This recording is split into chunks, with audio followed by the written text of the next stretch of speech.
I walked into the First National Bank on a dreary Tuesday morning. I carried a simple goal. I needed to withdraw $5,000 in cash to bail out my only son. I slid the withdrawal slip across the cool marble counter to a teller I had trusted for a decade. She took the paper. She typed my account details into her system. Her fingers suddenly froze over the keyboard. Her face completely drained of color. She stared at the glowing monitor, then slowly looked up at me with terrified eyes. She reached for a blank deposit slip. She scribbled a rapid message and slid the paper face down across the counter. The note read, "Sir, you should sit down." That crumpled piece of paper marked the exact moment my 45 years of fatherhood died. It marked the beginning of a cold, calculated war. Before I reveal the horrifying truth I discovered in that bank manager's office, let me know where you are watching from in the comments below. Hit the like button and subscribe if you have ever had to outsmart family members who mistook your silence for weakness. My name is Gordon Wallace. I am 65 years old. I am a retired structural engineer. Until that morning, I believed I was living out my twilight years in a home built on mutual love and respect. I was drastically wrong. I pushed through the heavy revolving doors of the First National Bank. The air inside smelled sharply of polished brass and floor wax. I approached the third teller window. Monica stood there arranging a stack of fresh bills. We had exchanged polite smiles and brief conversations about the weather every week for the past 10 years. She knew me as the quiet retiree who strictly managed a fixed income. I placed my state driver license and a meticulously completed withdrawal slip on the counter. The paper requested $5,000. That was the exact amount my son Brent claimed he desperately needed. The night before, he had stormed into my cramped basement room. He paced the concrete floor, frantically running his hands through his hair. He swore his car engine had completely blown out on the interstate. He claimed he needed a new transmission immediately to commute to his crucial new startup job. He looked me in the eyes and pleaded for my help. As a father, you do not question the sheer panic in your son's eyes. You simply open your wallet to catch him when he falls. I slid the paper toward Monica. She greeted me with her usual genuine warmth. She picked up the slip and smiled. Her fingers flew across the mechanical keyboard with practiced speed.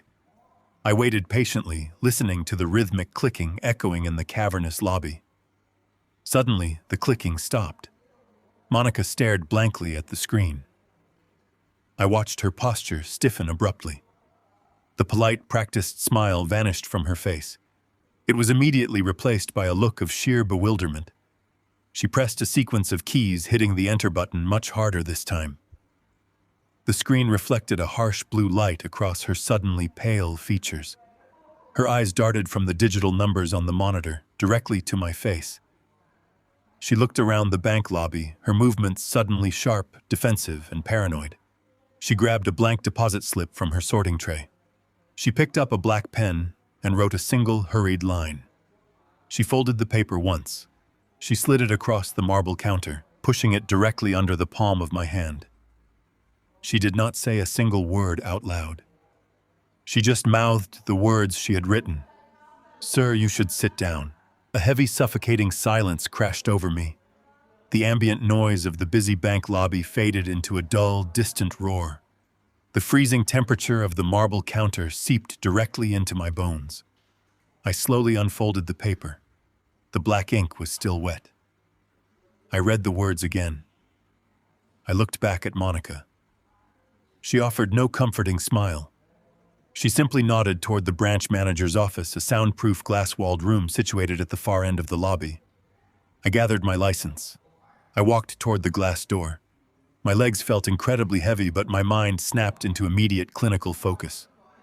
40 years of building massive suspension bridges teaches a man how to instantly recognize structural failure. When a primary support beam cracks, you do not panic. You analyze the load distribution. You calculate the exact point of collapse. I was about to discover that the foundation of my own family had entirely rotted away. I stepped into the manager's office. Monica followed closely behind me, firmly shutting and locking the glass door. She reached up and pulled the heavy blinds shut, casting the room in a thick, conspiratorial shadow. She handed me a freshly printed bank statement. Her hand trembled as she passed the paper. I looked at the top line of the document. The joint account I shared with Brent held exactly $0. 3 days prior, that specific account contained $500,000. It was the entire undivided sum from the sale of my marital home. It was the house where I had raised Brent. It was the house I sold after my wife passed away. I sold it to help Brent and his new wife Vanessa purchase their current luxury property. I traced the printed lines with my index finger. A transfer of $500,000 had been executed on Friday afternoon. The destination was an offshore limited liability company registered in the Bahamas. I asked Monica who authorized the wire transfer. She placed a second document on the desk. It was a formal power of attorney. The signature at the bottom supposedly belonged to me. I stared at the ink. It was a flawless, meticulous forgery of my signature. Brent had falsified legal documents to drain my entire life savings. My own son had legally robbed me blind. The manager offered me a glass of cold water. He clearly expected an elderly man to collapse in grief, to scream, or to suffer a heart attack. I did not shed a single tear. I did not hyperventilate. The betrayal sliced through my chest like a jagged razor, but it left a remarkably clean wound. My engineering instincts took absolute control of my nervous system. I placed the empty bank statement flat on the desk. I looked directly at Monica. I asked her to pull up my secondary financial profile. Monica looked highly confused. She typed my social security number into her private elevated access terminal. A second entirely separate profile loaded onto the high-resolution screen. Brent knew I was a structural engineer. He knew I spent 4 decades calculating load capacities, inspecting steel girders, and pouring industrial concrete. He saw the thick calluses on my hands and arrogantly assumed my intellect stopped at construction sites. He never knew about my evenings. He never knew I spent 20 years quietly investing in early-stage technology companies. I never flaunted wealth. I wore the same work boots for 5 years. I drove a highly reliable, unremarkable sedan. I wanted Brent to learn the value of relentless hard work, not the lazy comfort of an unearned inheritance. Therefore, I built a secondary financial fortress. I held a locked, irrevocable trust fund worth exactly $4 million. Monica stared at the massive 7-figure number on her screen. Her eyes grew wide with absolute shock. She confirmed the trust was entirely untouched. The forged power of attorney only applied to the joint checking account. My primary wealth remained safe behind cryptographic walls. However, Monica's fingers continued to scroll through the deep system logs. She stopped abruptly. She pointed to a glaring red flag on the monitor. Someone had been aggressively trying to penetrate the digital firewall of my secondary accounts. She printed the security log and handed it to me. There were 42 failed login attempts recorded over the last 48 hours. Monica ran a trace on the source. The IP address matched the residential internet connection at Brent's exact home address. The picture became horrifyingly clear. Brent had stolen the $500,000 and transferred it offshore. He had then discovered a digital crumb on my old laptop, a vague reference to my wider portfolio. He was not satisfied with stealing the equity of my home. He was actively hunting for the rest of my hidden assets. The desperate plea for $5,000 for a blown car engine was a pathetic, calculated lie. It was a stress test. He needed to see if I had realized the primary account was completely empty. If I handed him the cash from another source, he would know I was completely unaware of his massive theft. He was playing me for an absolute fool. I thanked Monica.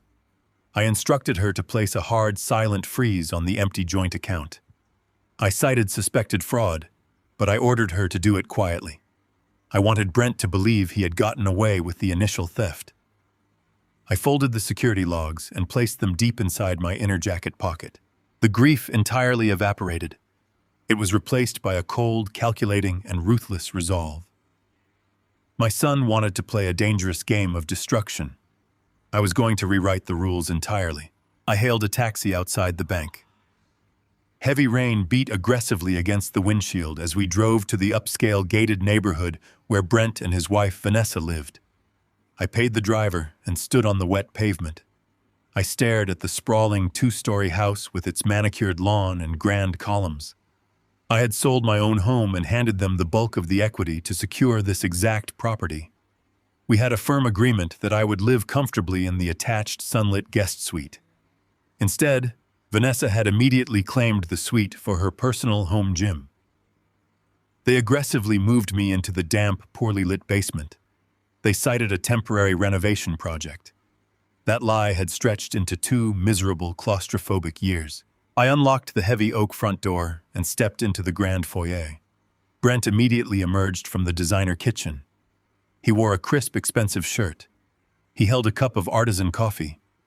He extended his hand, his eyes gleaming with a predatory expectation. He demanded the $5,000 without a single word of greeting. I looked at the son I had raised from infancy. I saw nothing but raw greed twisting his features. I maintained a perfectly straight face. I projected the flawless image of a confused, obedient, and vulnerable old man. I told him the bank system mainframe had crashed. I explained that the tellers could not process any manual withdrawals, and I would have to return the following morning when the system reset. The fragile facade of the loving son shattered instantly. Brent slammed his coffee mug onto the pristine granite counter, spilling hot, dark liquid everywhere. He pivoted sharply and punched the hallway drywall. His fist left a noticeable jagged dent in the plaster. He screamed about missed deadlines. He cursed his terrible luck and openly mocked my utter uselessness. He yelled that he needed that cash today to secure his startup position. I looked at his desperate, erratic movements. I knew he needed that cash to pay off whoever was currently breathing down his neck. Vanessa marched down the grand staircase, drawn by the violent commotion. She glared at me with absolute, unfiltered contempt. She crossed her arms tightly across her chest. She told me I was becoming an unbearable, suffocating burden on their marriage. She stated that normal elderly parents supported their children's ambitions instead of constantly holding them back. She looked around the beautiful foyer. She looked at the luxury I had fully financed. She told me I was incredibly lucky they even allowed me to stay in the basement. She demanded I go downstairs immediately and stay completely out of their way for the rest of the day. I did not raise my voice. I did not defend myself against their venomous attacks. I apologized softly. I kept my head bowed in a display of perfect, pathetic submission. I turned around and walked slowly toward the basement door. I descended the creaking wooden stairs into the cold, windowless room. The air down there smelled heavily of mildew and wet earth. I sat on the edge of my narrow, uncomfortable cot. I pulled the bank security logs from my jacket pocket. I spread them across my lap under the flickering light of a single bulb. The digital numbers stared back at me, proving my son's ultimate betrayal. They truly thought they had broken me. They thought I was a senile, dependent old man who would quietly accept their psychological abuse. They had no idea they had just handed a master structural engineer the exact blueprints to their total annihilation. The silent adjustment had officially begun. I picked up my hidden prepaid mobile phone. I dialed the only attorney in the city I trusted to help me legally demolish my son. The house settled into a heavy, oppressive silence just past midnight. The only sound was the rhythmic drumming of rain against the small, dirt-caked window of my basement room. I sat perfectly still on the edge of the narrow cot, waiting for the subtle vibrations of footsteps on the hardwood floors above to cease entirely. Brent and Vanessa were finally asleep. I stood up the concrete floor, biting through my thin socks. Every joint in my 65-year-old frame ached from the dampness, but my mind operated with the frigid clarity of a man mapping a demolition site. I slowly turned the brass knob of the basement door. I knew exactly which wooden stairs groaned under pressure. I had spent the last 2 years mapping the structural flaws of this house, carefully committing them to memory during my silent, invisible existence. I bypassed the third and fifth steps, moving like a ghost through the shadows of the grand foyer. The luxury surrounding me was a monument to my own misplaced generosity. I had surrendered my financial security to give my son a kingdom, and he had rewarded me with a dungeon. I reached the second-floor landing. The faint glow of a street lamp spilled through the arched window, illuminating the closed door of Brent's home office. This was the nerve center of his supposed tech empire. I turned the handle and slipped inside, easing the door shut until the latch clicked silently into place. The room smelled of expensive leather and stale whiskey. Moonlight sliced through the plantation shutters, catching the metallic gleam of a heavy steel filing cabinet tucked into the far corner. Brent had always guarded that cabinet fiercely. He claimed it held proprietary algorithms, venture capital contracts, and highly sensitive non-disclosure agreements for his startup. He forbade anyone from coming within 10 feet of it. I knelt in front of the cold steel. The lock was a standard pin tumbler mechanism. My son always relied on cheap security, mistakenly believing a shiny exterior guaranteed invulnerability. I retrieved a thin, rigid tension wrench and a small titanium pick I had fashioned from a discarded metal clip in the basement. 40 years of designing suspension bridges teaches you everything about structural resistance, shear points, and applied pressure. I slid the tension tool into the bottom of the keyway, applying a feather-light rotational force. I manipulated the pins one by one, feeling for the microscopic click of the binding cylinder. A brief, painful memory surfaced. I remembered sitting at the kitchen table 20 years ago, patiently showing a teenage Brent how a simple padlock functioned, trying to spark his interest in mechanical engineering. He had thrown the lock across the room out of frustration, demanding I buy him a new video game console instead. Now I was using those same principles to dissect his lies. The cylinder rotated smoothly. The heavy drawer glided open on oiled tracks. I reached into the dense rows of manila folders, expecting to find the hollow remnants of a failed tech venture. I found something far more insidious. I pulled out a thick stack of printed statements bound by heavy rubber bands. There were no venture capital pitch decks. There were no employee payroll ledgers.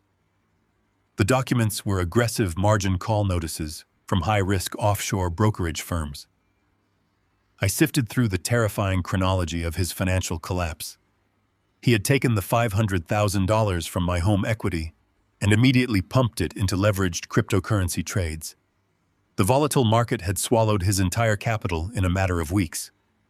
But the devastation did not stop there. I uncovered dozens of printed betting slips from illegal offshore sportsbooks.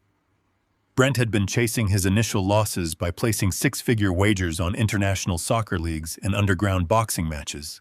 The interest rates detailed in the collection letters attached to these slips were absolutely staggering. Threatening emails from anonymous accounts warned of immediate physical consequences if the debts were not settled by the end of the month. I stared at the threatening emails printed on high-quality paper.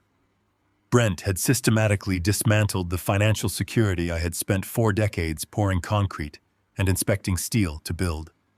He had taken the sweat off my brow and tossed it onto a digital roulette wheel. He was terrified. I could see the panic in the erratic scribbles on the margins of the collection letters. He was cornered by men who did not negotiate with extensions or payment plans. My mind calculated the trajectory of his collapse. He had depleted his own accounts. He had drained our joint account. Now he was desperately searching for the hidden fortune he suspected I possessed but could not access. He was a rat trapped in a maze of his own making, and I was the only exit he could find. I carefully aligned the terrifying financial records, returning them to their exact position. When I opened the bottom drawer and found the file labeled Elder Transition, the true horror of his desperation crystallized. I opened the manila folder. A glossy, high-resolution brochure fell into my hands. The cover displayed a poorly photoshopped image of smiling seniors sitting in a generic garden. The bold text proudly advertised Pine Haven Respite. I recognized the name immediately. Pinehaven was not merely a bad nursing home. It was a concrete tomb. I had once been contracted to inspect a structural foundation near that facility. I remembered seeing the hollow medicated stares of the patients pressing their faces against the reinforced glass windows. It was a notoriously underfunded state-run psychiatric facility located 3 hours north of the city. It was a dumping ground for the forgotten, a place where wards of the state were heavily medicated, strapped to beds, and left to rot in soiled hospital gowns. It was a place where people went to disappear permanently. To read my own name written on the admission forms slipped beneath the brochure felt like reading my own obituary. The blank medical evaluation forms were partially filled out in Vanessa's distinct looping handwriting. I read the detailed notes she had drafted for the attending physician. She detailed my fictitious mental collapse with the precision of a sociopath. She claimed I suffered from severe rapid-onset Alzheimer's disease. She wrote fabricated accounts of me leaving the stove burner running, wandering the neighborhood without clothes, and experiencing extreme, uncontrollable, violent outbursts that threatened the safety of her household. She wrote that I could no longer remember my own name. She claimed I attacked her in the kitchen with a carving knife during a fit of dementia-induced rage. She specifically requested immediate institutionalization, citing severe physical danger to herself and Brent. I felt a cold wave of revulsion wash over me. For a man who had built a career on the absolute reliability of mathematics, physics, and logic, the threat of being legally labeled insane was the ultimate violation. They were preparing to strip away the only thing I valued more than my freedom. They were preparing to steal my mind. The chilling perfection of their strategy paralyzed me for a fraction of a second. They were not merely satisfied with stealing my money to cover Brent's gambling debts. They needed absolute, unquestioned control over my entire legal existence. If a state-appointed doctor deemed me violently incompetent and committed me to a facility like Pinehaven, Brent would automatically be granted full conservatorship over my person and any remaining assets. They intended to legally erase me. They planned to throw me into a medicated purgatory so they could drain my accounts without the slightest interference or legal consequence. I stared at the falsified documents, reading the lies detailing my supposed insanity. The last ember of paternal forgiveness I held for the boy I adopted extinguished completely, turning into cold gray ash. I was no longer a father trying to save a troubled son. I was an engineer looking at a compromised structure that needed to be leveled to the ground. I carefully replaced the medical forms and the brochure. I smoothed out the creases in the paper so it looked entirely undisturbed. I slid the bottom drawer closed and engaged the locking mechanism, ensuring it snapped back into perfect alignment. I stood up in the dark, my heart beating with a steady, lethal rhythm. I wiped down the cold steel cabinet with my sleeve, erasing any trace of my fingerprints. I slipped out of the office and retreated to the freezing shadows of my basement. Tomorrow they would execute the next phase of their medical trap. I knew Vanessa would try to fabricate the symptoms she had meticulously described in those forms. I lay on my cot with my eyes wide open, visualizing the blueprint of my counterattack, entirely prepared to drink the poison they were about to serve me. The morning sun cut harshly through the narrow, dirt-caked window of my basement room, signaling the beginning of my daily performance.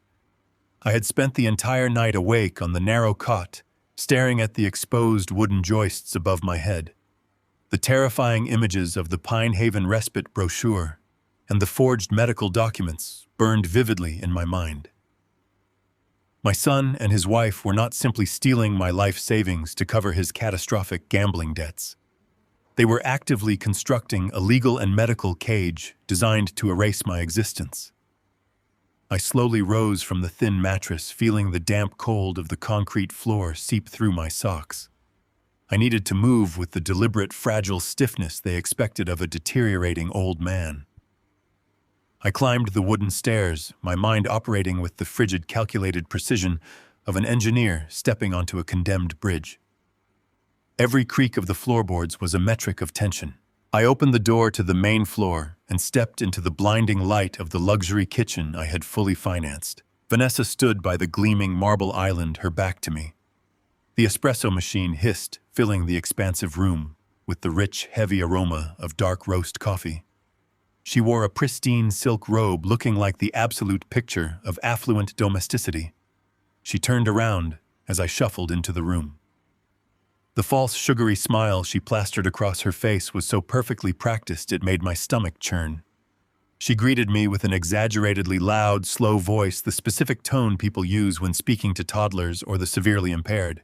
She asked how I had slept in the basement, entirely ignoring the reality that they had moved me down there against my will. I kept my gaze lowered. I mumbled a polite, confused reply, shuffling my feet slightly to project an image of physical vulnerability. I pulled out a heavy oak stool and sat at the island, wrapping my calloused hands around the edge of the marble. Vanessa approached with a steaming ceramic mug. She set it down directly in front of me with a deliberate, heavy thud. She told me she had brewed a special dark roast just for me, adding that she wanted to make sure my mornings were comfortable.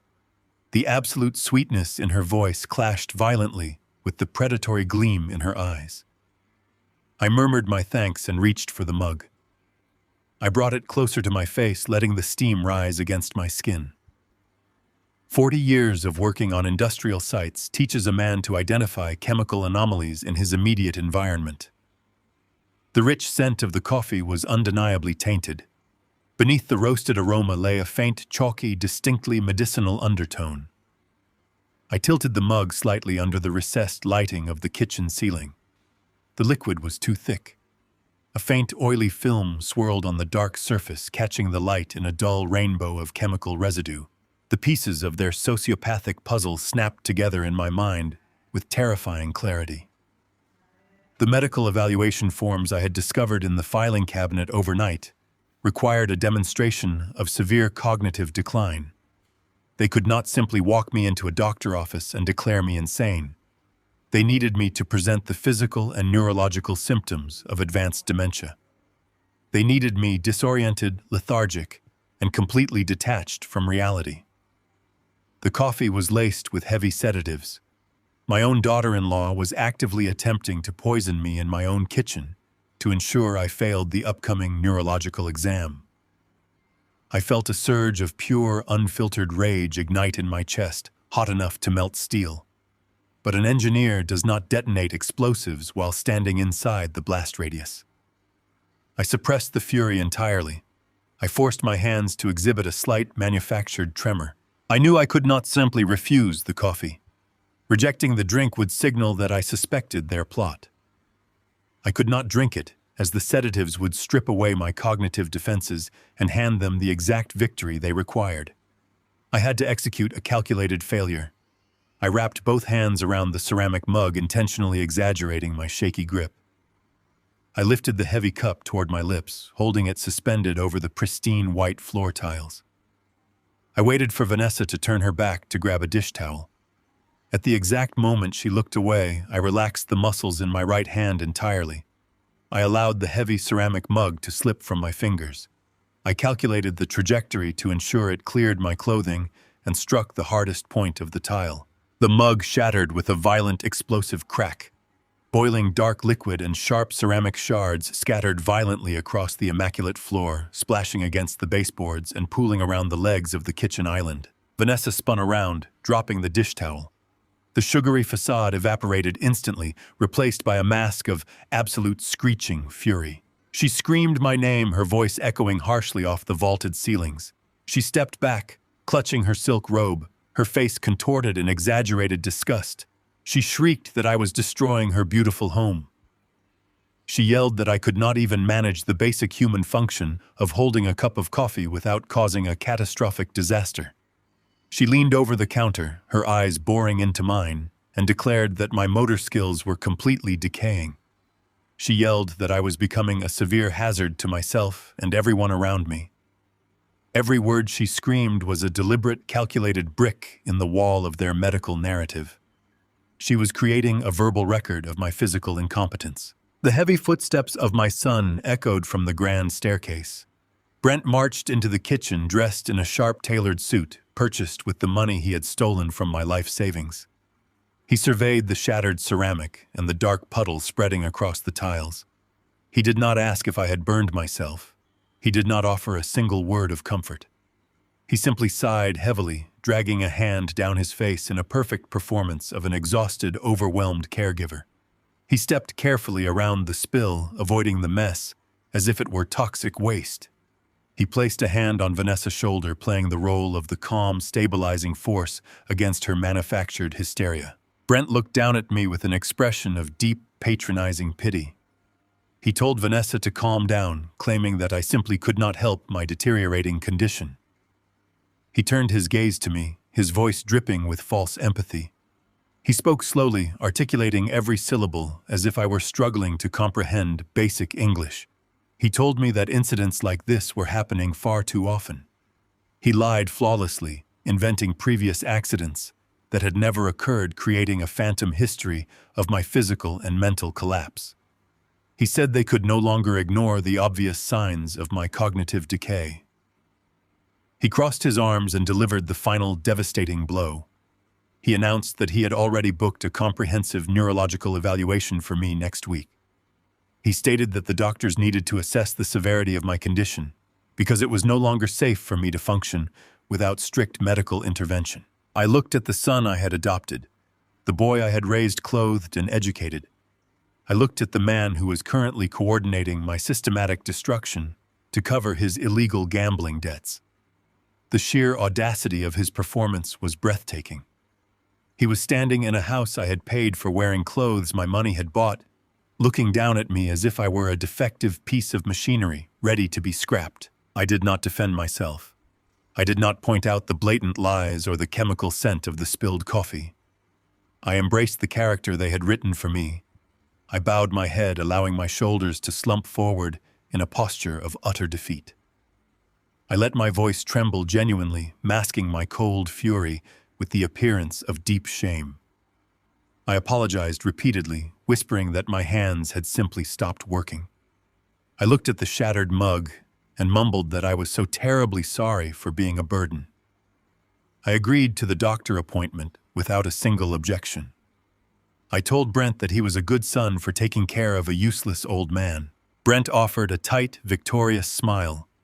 He nodded slowly, clearly satisfied that his psychological warfare had successfully broken my spirit. He instructed me to clean up the mess immediately and to stay in the basement for the rest of the day so Vanessa could recover from the stress I had caused her.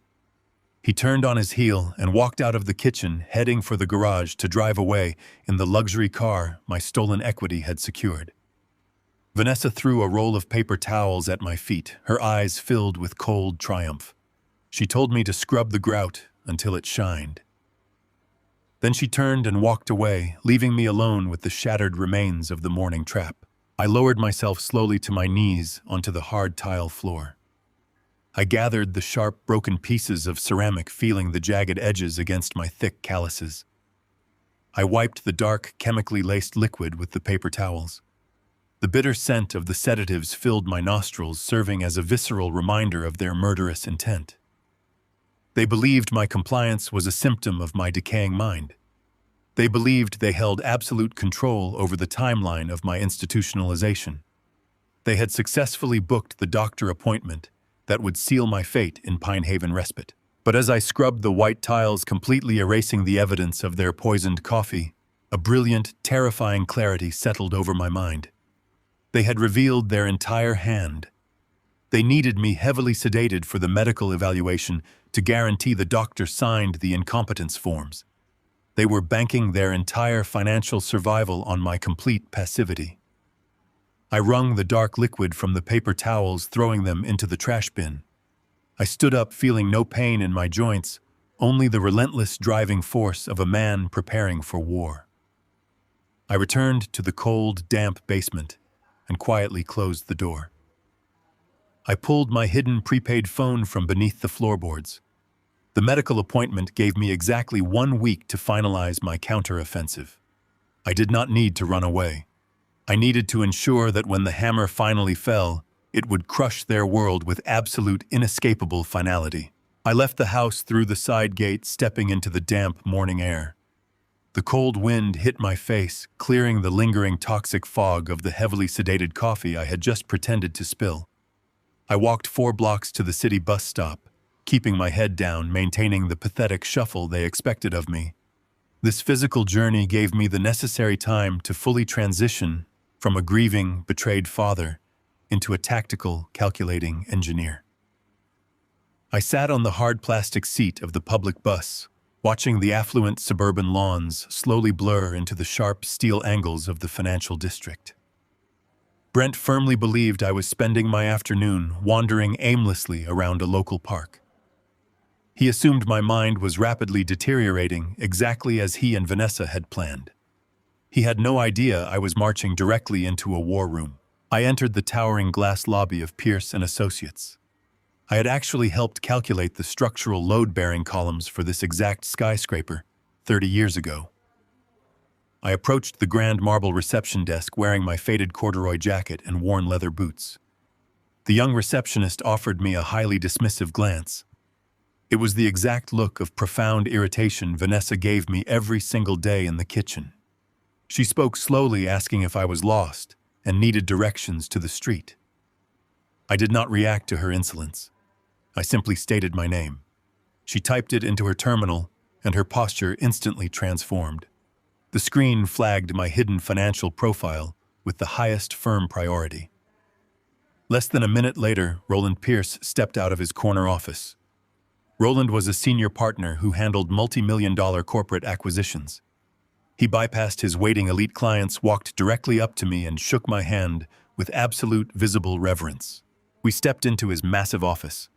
The heavy mahogany doors clicked shut, sealing us in perfect soundproof isolation. Roland gestured to a plush leather chair and offered me a glass of water, asking how my quiet retirement was treating me. I did not indulge in any pleasantries. I unzipped my weathered canvas bag. I took out the documents I had meticulously extracted from Brent's locked cabinet the night before. I placed the forged power of attorney flat on the polished wood.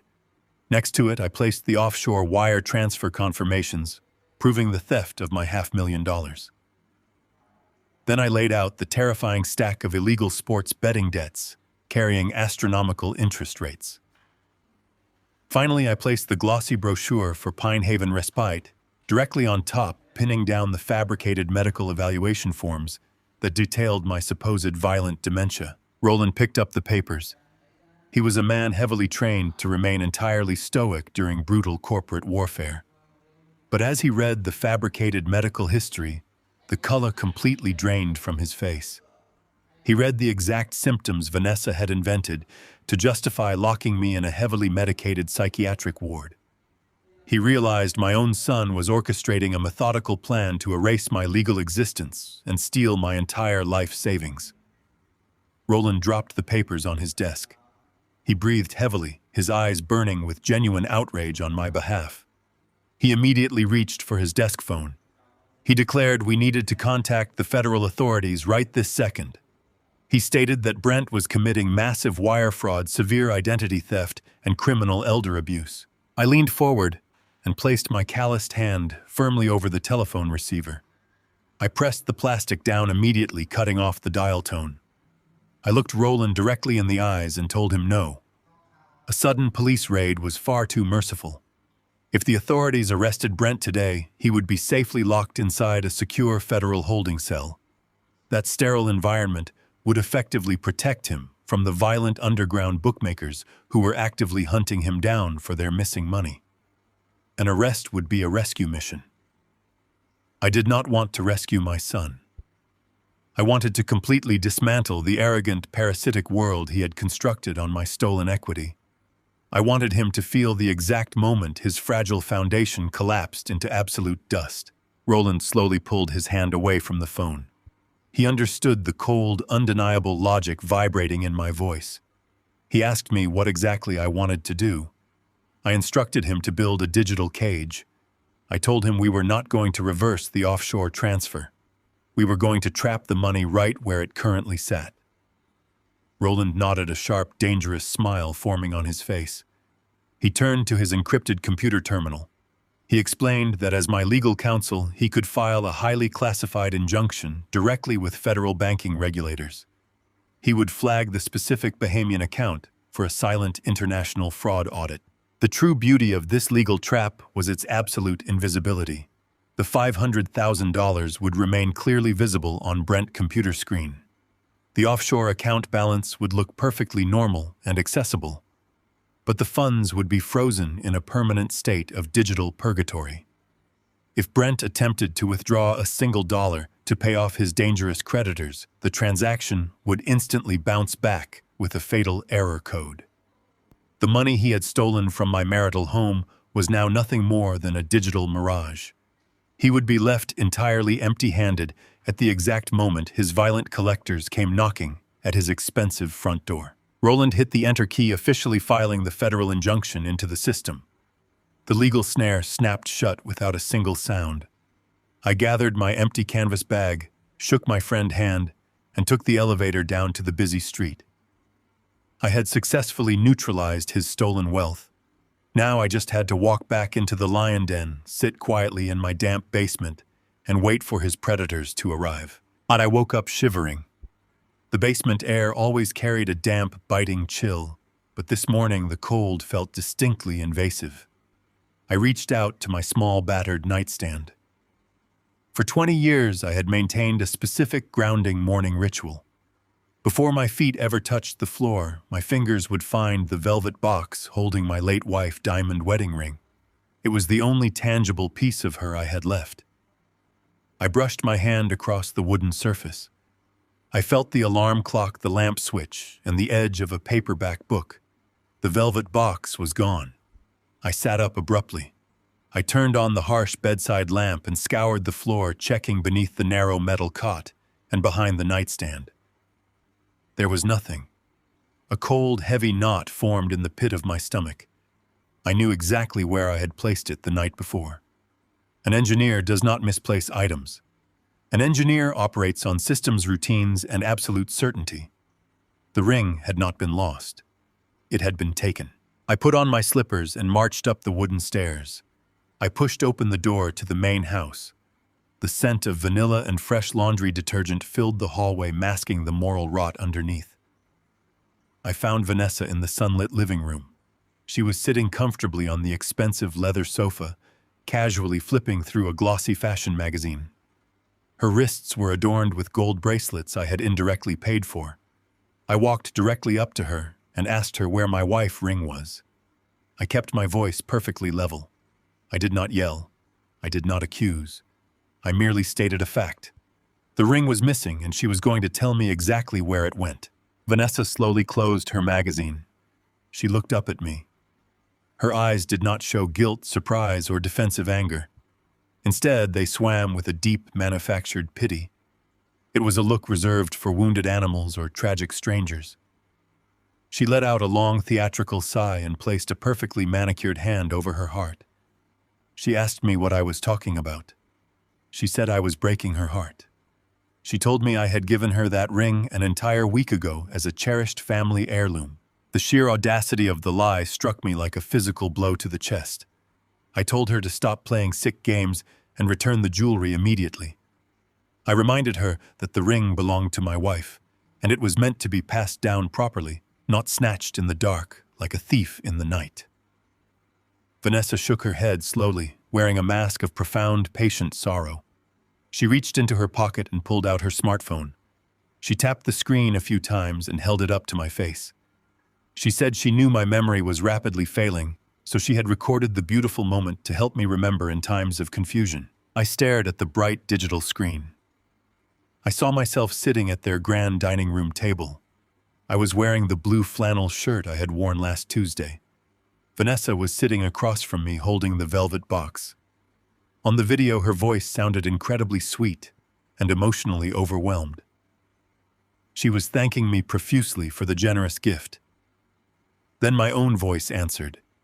I heard myself say she absolutely deserved it, and that my late wife would have wanted her to have it. I watched my own mouth form the distinct words, but my analytical mind instantly tore the digital forgery apart. Something was horribly wrong with the footage.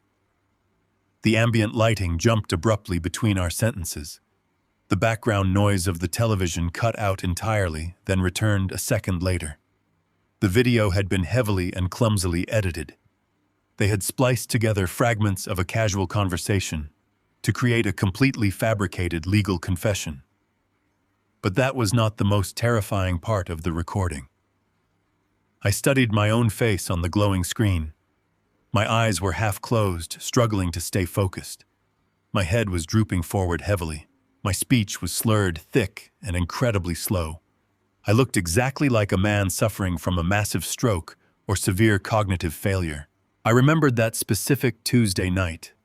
I remembered Vanessa serving me a large, steaming bowl of beef stew. I remembered how incredibly heavy my limbs felt immediately after eating the meal.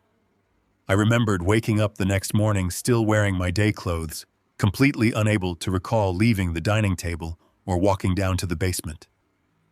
The bitter, chalky taste of the coffee from yesterday rushed back into my memory. The puzzle completed itself with brutal, horrifying clarity. They were not just slipping me sedatives in the morning to make me fail a scheduled doctor test. They were actively drugging my evening meals. They were chemically paralyzing me to film staged videos building a massive digital archive of my supposed mental decay. They were methodically constructing an ironclad legal case for my institutionalization. Vanessa pulled the phone away from my face. She offered me a sympathetic, patronizing smile. She asked if seeing the video helped clear the terrible fog in my poor brain. She told me it was completely normal for patients with severe Alzheimer's disease to experience these terrifying gaps in memory. She placed a warm hand on my arm and promised they would take excellent care of me when things got inevitably worse. My instinct was to grab the phone from her hand, smash it against the hardwood floor, and scream the absolute truth into her smug face. I wanted to drag her to the police station. But a man who wants to survive a controlled demolition does not alert the enemy to his awareness. He does not show his hand while standing inside the blast radius. I forced my shoulders to slump dramatically. I let my eyes widen in a display of manufactured panic and deep confusion. I raised trembling hands to my temples. I whispered that I was so incredibly sorry. I told her my mind felt like a broken machine, and I simply could not remember giving her the ring. I thanked her for being so incredibly patient with an old, broken, useless man. Vanessa smiled, a genuine flicker of cruel victory crossing her features. She patted my arm condescendingly, told me to go rest my fragile mind in the basement, and went back to reading her magazine. I returned to the basement. I closed the heavy wooden door and locked it from the inside. The psychological warfare had reached a lethal new stage. They were no longer just attacking my finances. They were attacking my biology. I realized every single piece of food, every glass of water Vanessa handed me was a potential weapon designed to destroy my cognitive function. I could no longer consume anything prepared in that kitchen. I had to establish a strict, absolute survival protocol. I waited until Brent and Vanessa left the house for a weekend social event that afternoon. I slipped out the back door and walked 2 miles to a discount grocery store on the commercial edge of town. The cold wind bit through my jacket, and my joints ached with every step, but my mind drove me forward with relentless purpose. I paid strictly in cash to avoid any digital tracking. I bought 30 cans of thick soup-baked beans and mixed vegetables along with several large plastic bottles of distilled water. I packed them into 2 heavy duffel bags. I carried the massive weight back to the house, slipping into the basement through the exterior storm doors entirely unnoticed. I needed a secure, invisible location. The metal cot and the single wooden dresser offered zero concealment for my supplies. I looked up at the drop ceiling. It was a cheap, suspended grid system holding flimsy acoustic tiles. I dragged my wooden chair to the darkest corner of the room, furthest from the doorway and the single light bulb. I climbed onto the chair and pushed the acoustic tile upward, sliding it carefully to the side. The dark, dusty space between the drop ceiling and the wooden floorboards of the main house was perfectly hollow. It was a structural void. I lifted the heavy aluminum cans one by one, sliding them deeply into the hidden cavity. I arranged the water bottles along the steel support beams, ensuring the weight was evenly distributed so the cheap ceiling grid would not sag and betray my secret. I pushed the supplies far back into the shadows, entirely out of sight from anyone simply lifting the tile. I replaced the acoustic square, meticulously wiping away my fingerprints and any dislodged white dust from the metal edges. That evening, Vanessa called me upstairs for dinner. She served a steaming plate of roasted chicken and garlic mashed potatoes. She poured me a large glass of sweetened iced tea. I sat at the dining table and smiled gratefully. I waited for her to turn her attention to her own meal and her glowing smartphone. I skillfully slipped the pieces of chicken into a plastic bag I had hidden inside my jacket pocket. I smeared the mashed potatoes across the plate to make it look consumed. When she stood up to check the oven, I poured the entire glass of iced tea directly into a large potted fern sitting near the window. I feigned a full stomach, complimented her excellent cooking with a warm smile, and excused myself to go sleep off my exhaustion. I went down to the basement, locked the door securely, and retrieved a cold can of beans from the ceiling cavity. I opened it with a small manual tool I had purchased. I ate in absolute darkness using a plastic spoon, listening to the muffled sounds of their television upstairs. The cold, bland food tasted like absolute victory. They thought they were slowly erasing my mind. They thought they were starving me of my sanity and reducing me to a compliant, sedated ghost. They had no idea they were simply feeding my resolve. Every cold bite hardened my mind into an unbreakable lethal weapon. The shield was fully forged. My body was clean of their chemical poison. My mind was sharp, calculating, and ready.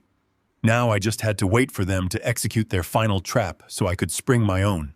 The drive to the neurologist office was suffocating. Brent gripped the leather steering wheel of his luxury sedan, staring straight ahead at the morning traffic. He played smooth classical music at a low volume, projecting the image of a calm and patient caregiver.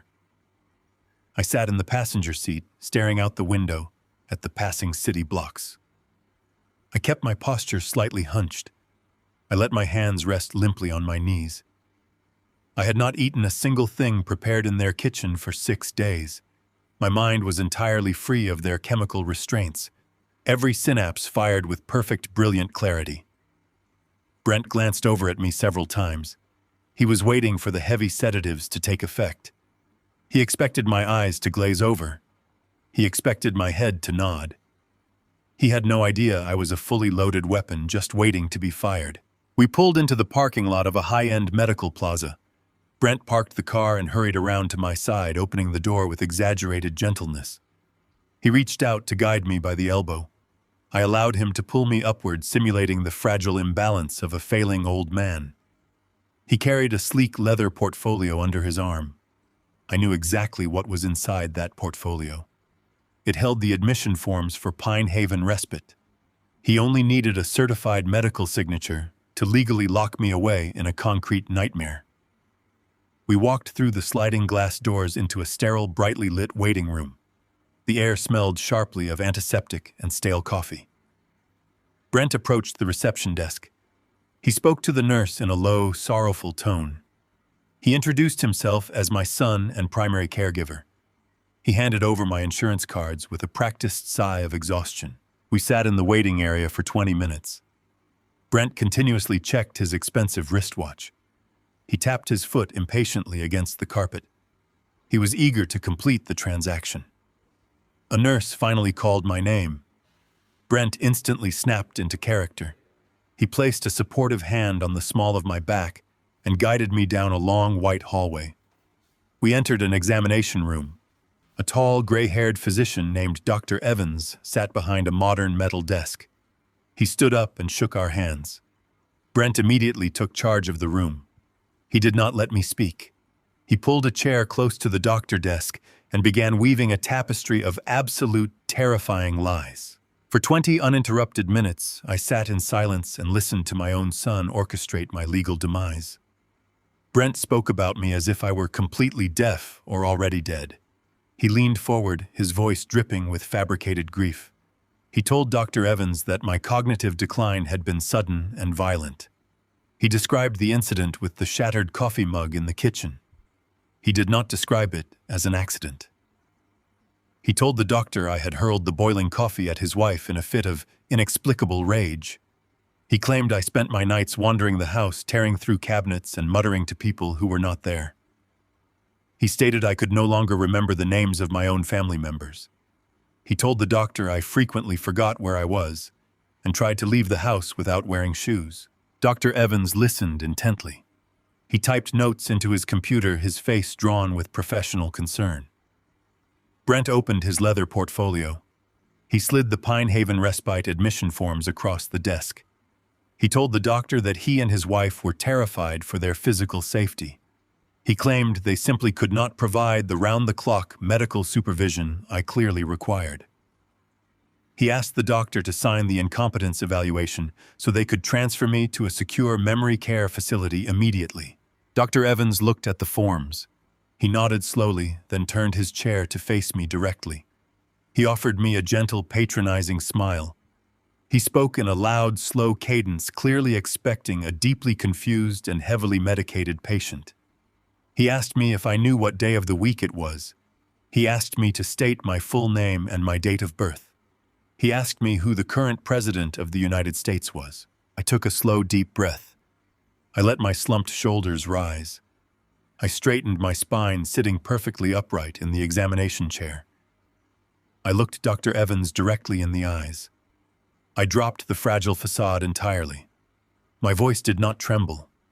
It resonated with deep, undeniable authority. I stated my full name. I provided my exact date of birth, the current day of the week, the date, and the precise time of day, down to the minute. I named the current president, the vice president, and the governor of our state. Dr. Evans blinked clearly, taken aback by the sudden strength and resonance in my voice. He glanced at Brent, who had suddenly gone completely rigid in his chair. The doctor pressed forward, attempting a standard cognitive test. He asked me to count backward from 100 by sevens. I did not just count backward. I fired the numbers back at him with the speed of a metronome. 93, 86, 79, 72, 65, 58. I stopped and asked him if he would prefer I calculate something slightly more challenging. I told him I had spent 40 years working as a senior structural engineer. I looked at the exposed steel support beam running across the ceiling of his examination room. I calmly informed him that a standard wide flange beam of that specific dimension could support approximately 50 pounds per square foot of uniform load before risking deflection. I recited the complex mathematical formula for determining structural shear stress, listing every variable with absolute flawless precision. I then quoted the exact date the Brooklyn Bridge opened to the public, the length of its main span, and the name of its chief engineer. A profound, suffocating silence filled the examination room. The only sound was the low hum of the air conditioning vent. Dr. Evans sat frozen in his leather chair. He stared at me with wide, astonished eyes. He slowly turned his head to look at Brent. The professional concern on the doctor's face vanished entirely. It was replaced by a look of severe, undeniable suspicion. Brent looked like he had been physically struck. His mouth opened slightly, but no words came out. He stared at me in absolute horror. He realized the heavy sedatives Vanessa had slipped into my dinner the night before had completely worn off. Or worse, he realized I had never ingested them at all. The narrative he had spent 20 minutes building had just been demolished in less than 2 minutes. He tried to salvage the situation. He stammered, telling the doctor that this was just a temporary moment of clarity. He claimed my dementia caused wild fluctuations in my memory, and I would likely be completely catatonic again in an hour. Dr. Evans was not a fool. He looked at the detailed engineering formulas I had just recited. He looked at my steady, unblinking gaze. He picked up the Pine Haven respite admission forms Brent had placed on the desk. He did not reach for his pen. He pushed the papers back across the desk, sliding them firmly toward my son. The doctor stated in a cold, professional tone that he would absolutely not sign any declaration of medical incompetence.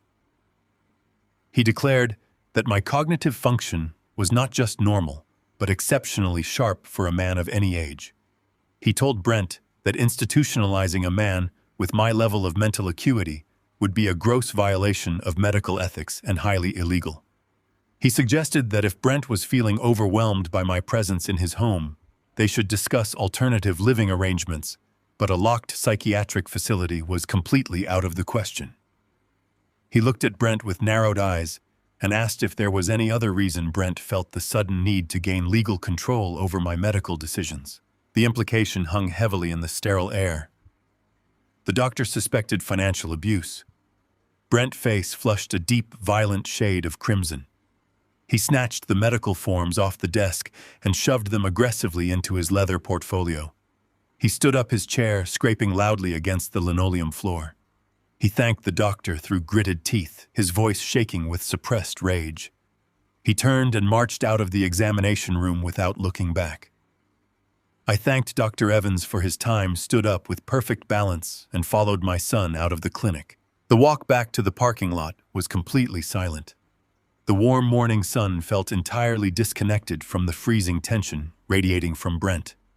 He unlocked the luxury sedan with brutal force. We got inside and he slammed his door shut so hard the entire car shook. He started the engine, threw the gear shift into reverse, and sped out of the parking lot, his tires screeching against the asphalt. The drive home was a masterclass in silent terror. Brent did not turn on the classical music. He stared straight ahead at the road, his jaw clenched so tightly the muscles in his cheek twitched visibly. I looked at his hands on the steering wheel. He was gripping the thick leather so hard his knuckles had turned completely white. He was a man watching his entire survival plan burn to the ground. Without the medical incompetence forms, he could not gain legal conservatorship. Without the conservatorship, he could not access my hidden trust fund. The offshore money was already frozen by Roland's silent injunction, though Brent did not know that yet. The violent bookies were still waiting for their payment. The walls of his self-made prison were closing in rapidly. We stopped at a red light 2 blocks from his gated neighborhood. Brent did not look at me. He kept his eyes fixed on the traffic signal. His voice was no longer the patronizing tone of a concerned caregiver. It dropped into a low, vicious, and desperate growl. He told me I was making things incredibly difficult for the family. He said I had no idea what kind of pressure he was under, and my stubborn refusal to cooperate was going to ruin everything. He warned me that if I did not start playing along, things in the house were going to get significantly worse for me. He promised that he and Vanessa would find another way to handle my situation, and it would not involve comfortable doctors or clean clinics. I sat in the passenger seat and listened to my son threaten me. I did not tremble. I did not cower. I looked out the window at the passing suburban houses. Let him threaten me, I thought. Let him scramble for a backup plan. The medical route had officially failed.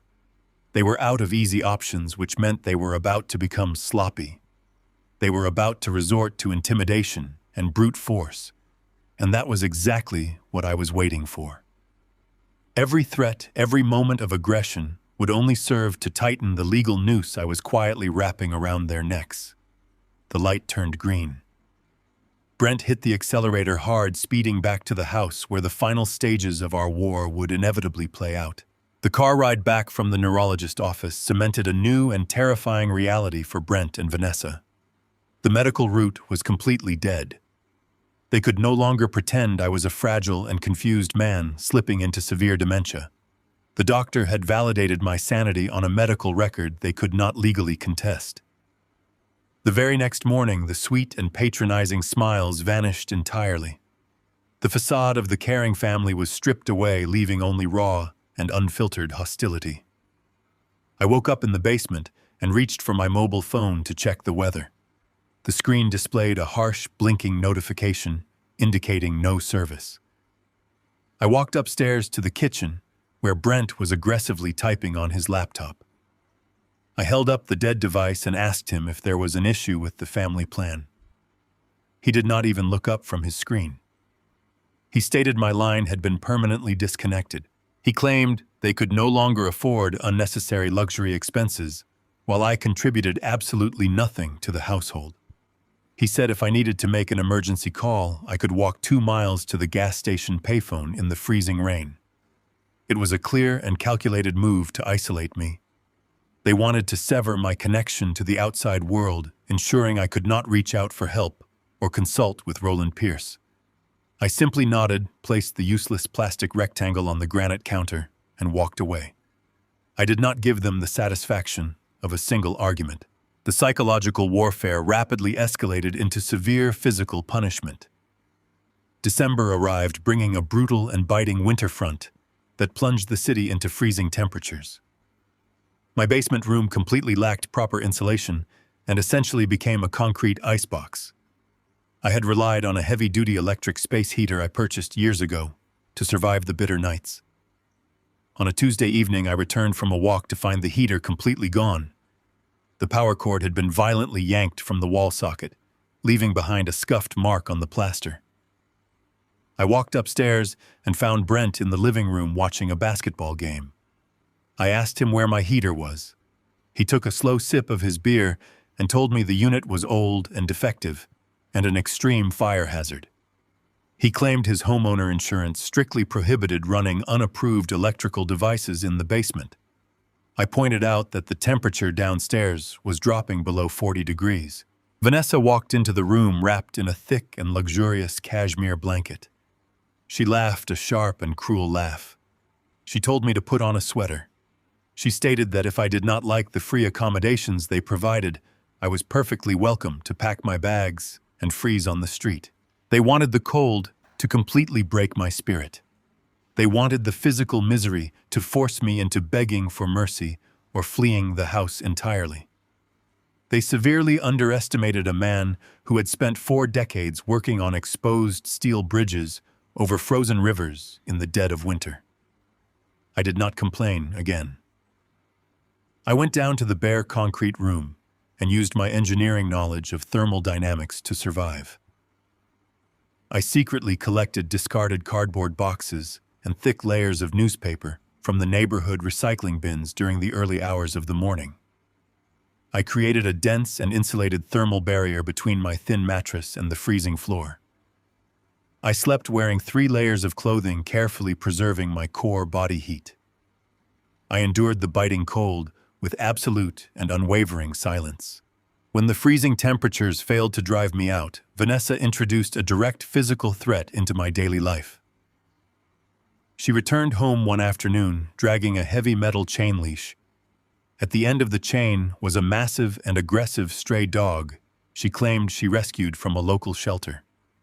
The animal was a chaotic mix of heavy muscle and sharp teeth, deeply traumatized and highly reactive. It lunged at the hallway furniture, barking violently at any sudden movement.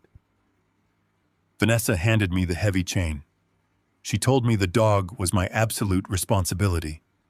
She stated that since I lived in her house without paying rent, I would be the one walking, feeding, and cleaning up after the unpredictable animal. She smiled a vicious and predatory smile. She knew I was 65 years old with aching joints. She was intentionally handing me a loaded weapon, hoping the aggressive beast would drag me into oncoming traffic, or pull me down the icy pavement, or bite me severely enough to warrant an emergency hospital visit. She wanted a tragic accident. I took the cold metal chain from her hands. The dog growled and bared its teeth, pulling hard against my grip. I did not flinch. Animals easily sense fear and structural weakness. I stood perfectly still, projecting an absolute and grounded calm. I did not yell at the dog or jerk the chain. Over the next week, I applied the same methodical patience I used to train junior apprentices on chaotic construction sites. I walked the dog every single morning through the freezing snow. I established firm and quiet dominance. Within 10 days, the aggressive stray completely stopped pulling. It walked calmly by my side with its head lowered in respect. When we returned to the house, I made sure to let the dog bark wildly at the front door, maintaining the illusion for Vanessa that I was barely surviving the daily ordeal. I let her completely believe her weapon was still highly dangerous. While I managed their physical torments, I actively armed myself for the final legal strike. The disconnected mobile phone was merely a minor inconvenience. I had fully anticipated their attempt to isolate me. During one of my morning walks with the dog, I stopped at a small convenience store on the edge of the neighborhood. I used the emergency cash I had carefully withdrawn before they drained my joint account to purchase a cheap, untraceable, prepaid smartphone. I downloaded a high-capacity digital recording application. I kept the device permanently hidden in the deep, insulated pocket of my heavy winter coat. It became my silent witness. Every time I entered the main floor of the house, I pressed record. I captured every single interaction. I recorded Brent screaming at me for leaving a pair of boots near the door. I recorded Vanessa threatening to throw my late wife photographs into the fireplace because they cluttered her storage space. The audio files piled up, building an undeniable and horrifying tapestry of sustained elder abuse. The most damning piece of evidence came on a Thursday night. I crept to the top of the basement stairs, with the prepaid phone securely in my hand, recording the audio through the thin wooden door. Brent and Vanessa were pacing in the kitchen directly above me. The illegal bookies had clearly escalated their violent collection efforts. Brent was hyperventilating, pacing the hardwood floorboards with heavy and frantic steps. He slammed his fist onto the granite island. He told Vanessa the offshore money was entirely locked up in a federal audit, and he could not access a single cent to pay his debts. Vanessa shrieked in absolute panic. She demanded to know how this could possibly happen. Brent yelled that he did not know, but the debt collectors were threatening to physically break his legs if he did not produce $50,000 by the end of the month. Vanessa's voice dropped into a venomous and hateful hiss. I pressed the phone closer to the door crack, capturing her exact words in high digital clarity. She blamed me entirely for their financial ruin. She screamed that the stubborn old parasite in the basement was ruining their entire financial timeline.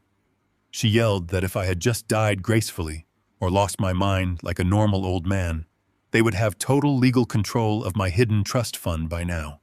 She complained bitterly that I was a useless and lingering burden actively destroying their perfect lives. Brent agreed with her completely, his voice vibrating with desperate malice.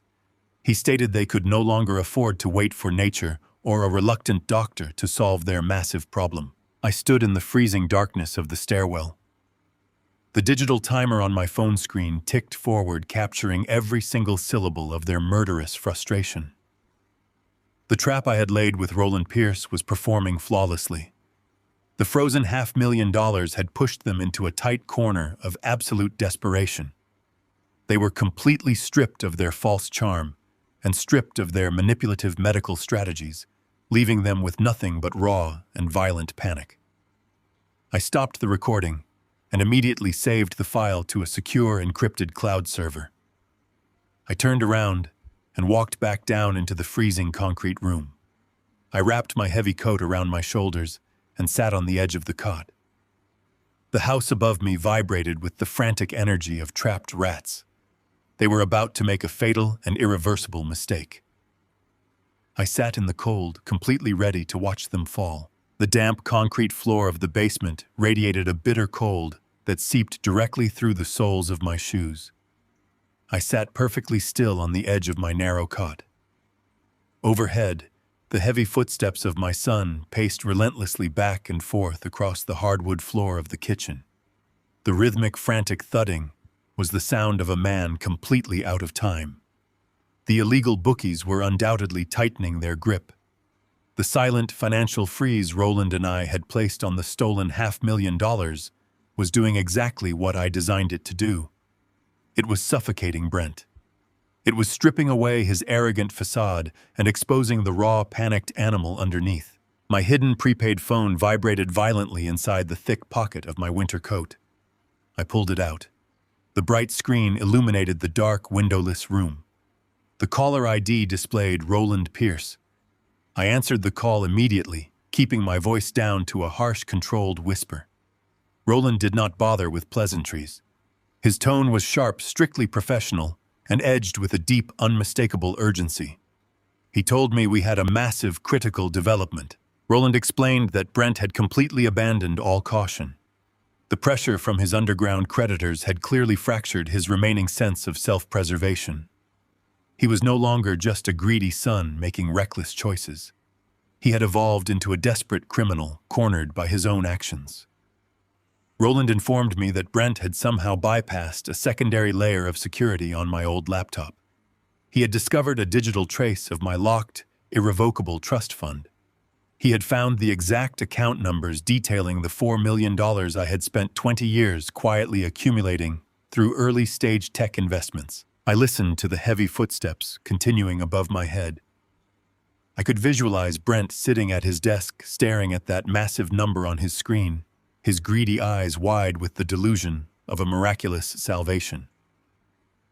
He believed he had found the ultimate escape hatch. Roland's voice grew tighter, vibrating with professional outrage. He laid out the exact mechanics of Brent's next attack.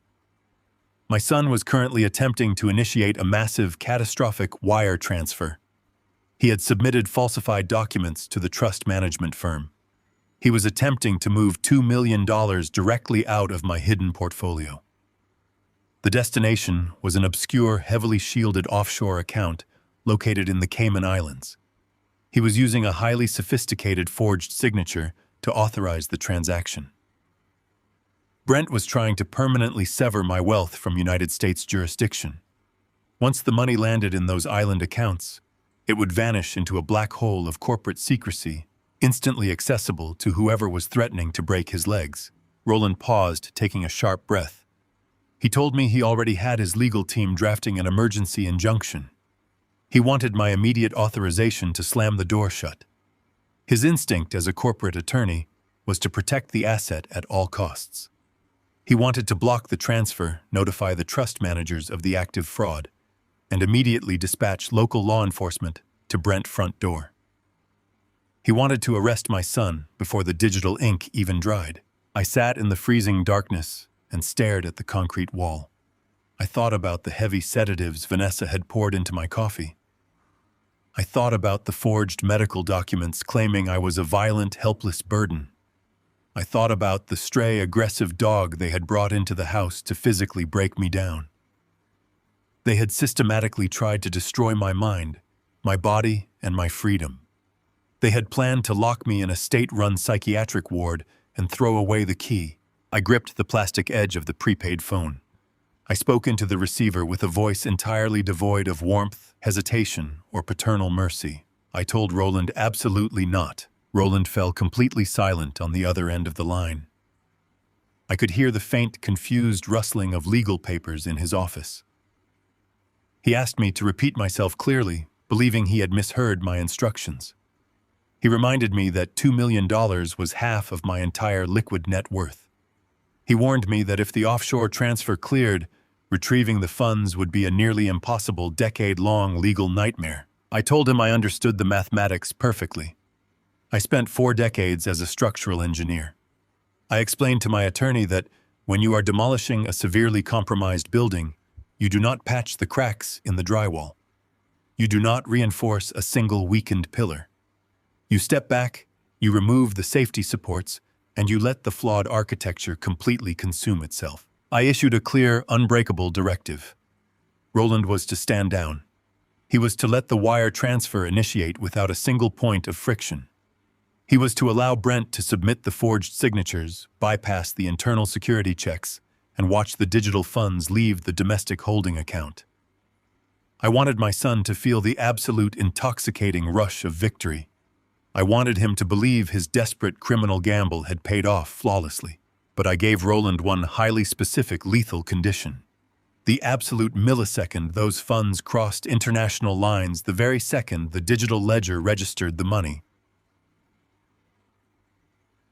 Moving from American soil toward the Cayman Islands, Roland was to trigger a massive federal response. He was not to call the local police precinct. He was to contact the Federal Bureau of Investigation and the International Fraud Division of the Banking Commission. Roland let out a slow, heavy breath as the reality of my strategy settled over him. He realized exactly what I was building. By allowing the money to cross international borders, the crime instantly transcended a simple family dispute or local theft. It was no longer a matter for a sympathetic county judge. The moment the wire hit international waters, it became a massive, undeniable act of federal wire fraud. It triggered automatic money laundering statutes and severe offshore tax evasion penalties. I was actively elevating my son crime from a local felony that might carry a suspended sentence and probation into a massive federal offense, carrying decades of mandatory prison time. The federal government does not negotiate. The federal government does not care about tearful apologies or fabricated stories of familial misunderstanding. When the federal hammer falls, it obliterates everything underneath it. Roland's voice dropped into a low, somber register. He asked me if I was entirely sure I wanted to pull this specific trigger. He reminded me that once the federal authorities were engaged, there was absolutely no turning back. I could not simply drop the charges later if I experienced a sudden change of heart. The state would take full control of the prosecution. Brent would be looking at 20 years in a federal penitentiary. His life, his marriage, and his entire future would be permanently eradicated. I listened to the heavy pacing footsteps above me suddenly stop.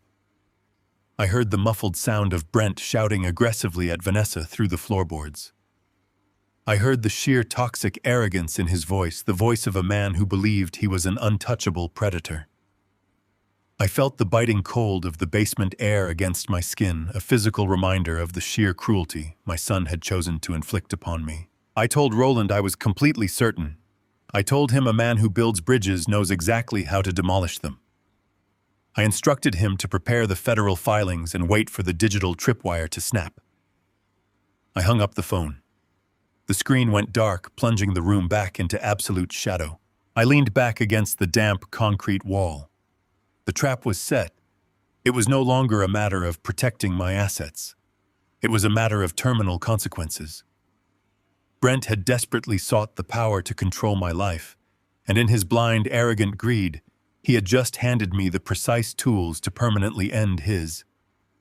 I closed my eyes, letting the freezing temperature ground my focus. The emotional war was completely over. The mechanical execution had officially begun.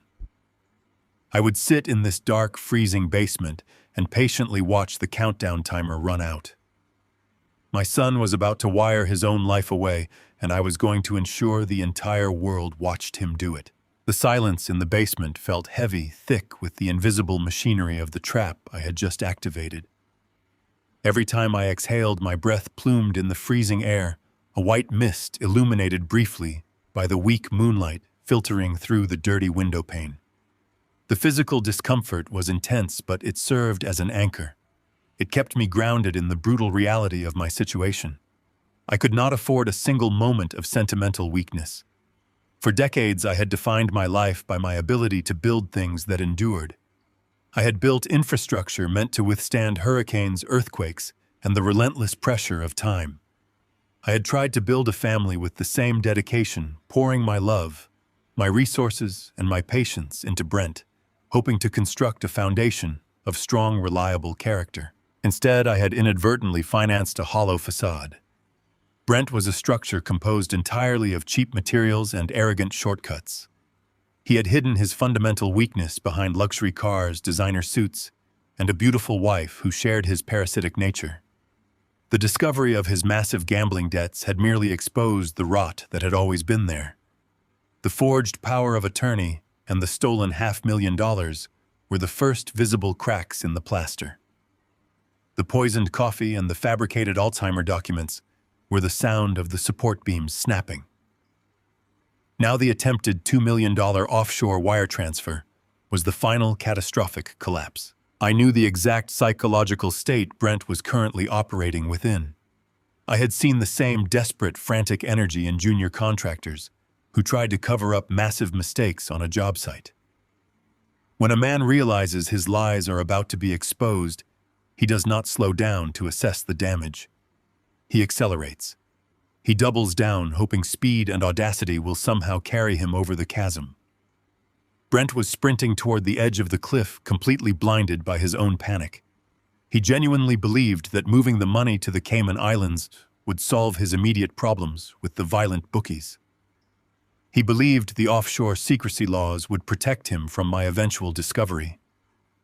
He assumed I would simply wake up one day, permanently locked inside Pine Haven Respite, completely stripped of my voice and my resources, while he lived out his days in unbothered luxury. He failed to realize that I was observing his every move through the digital surveillance network Roland had quietly established.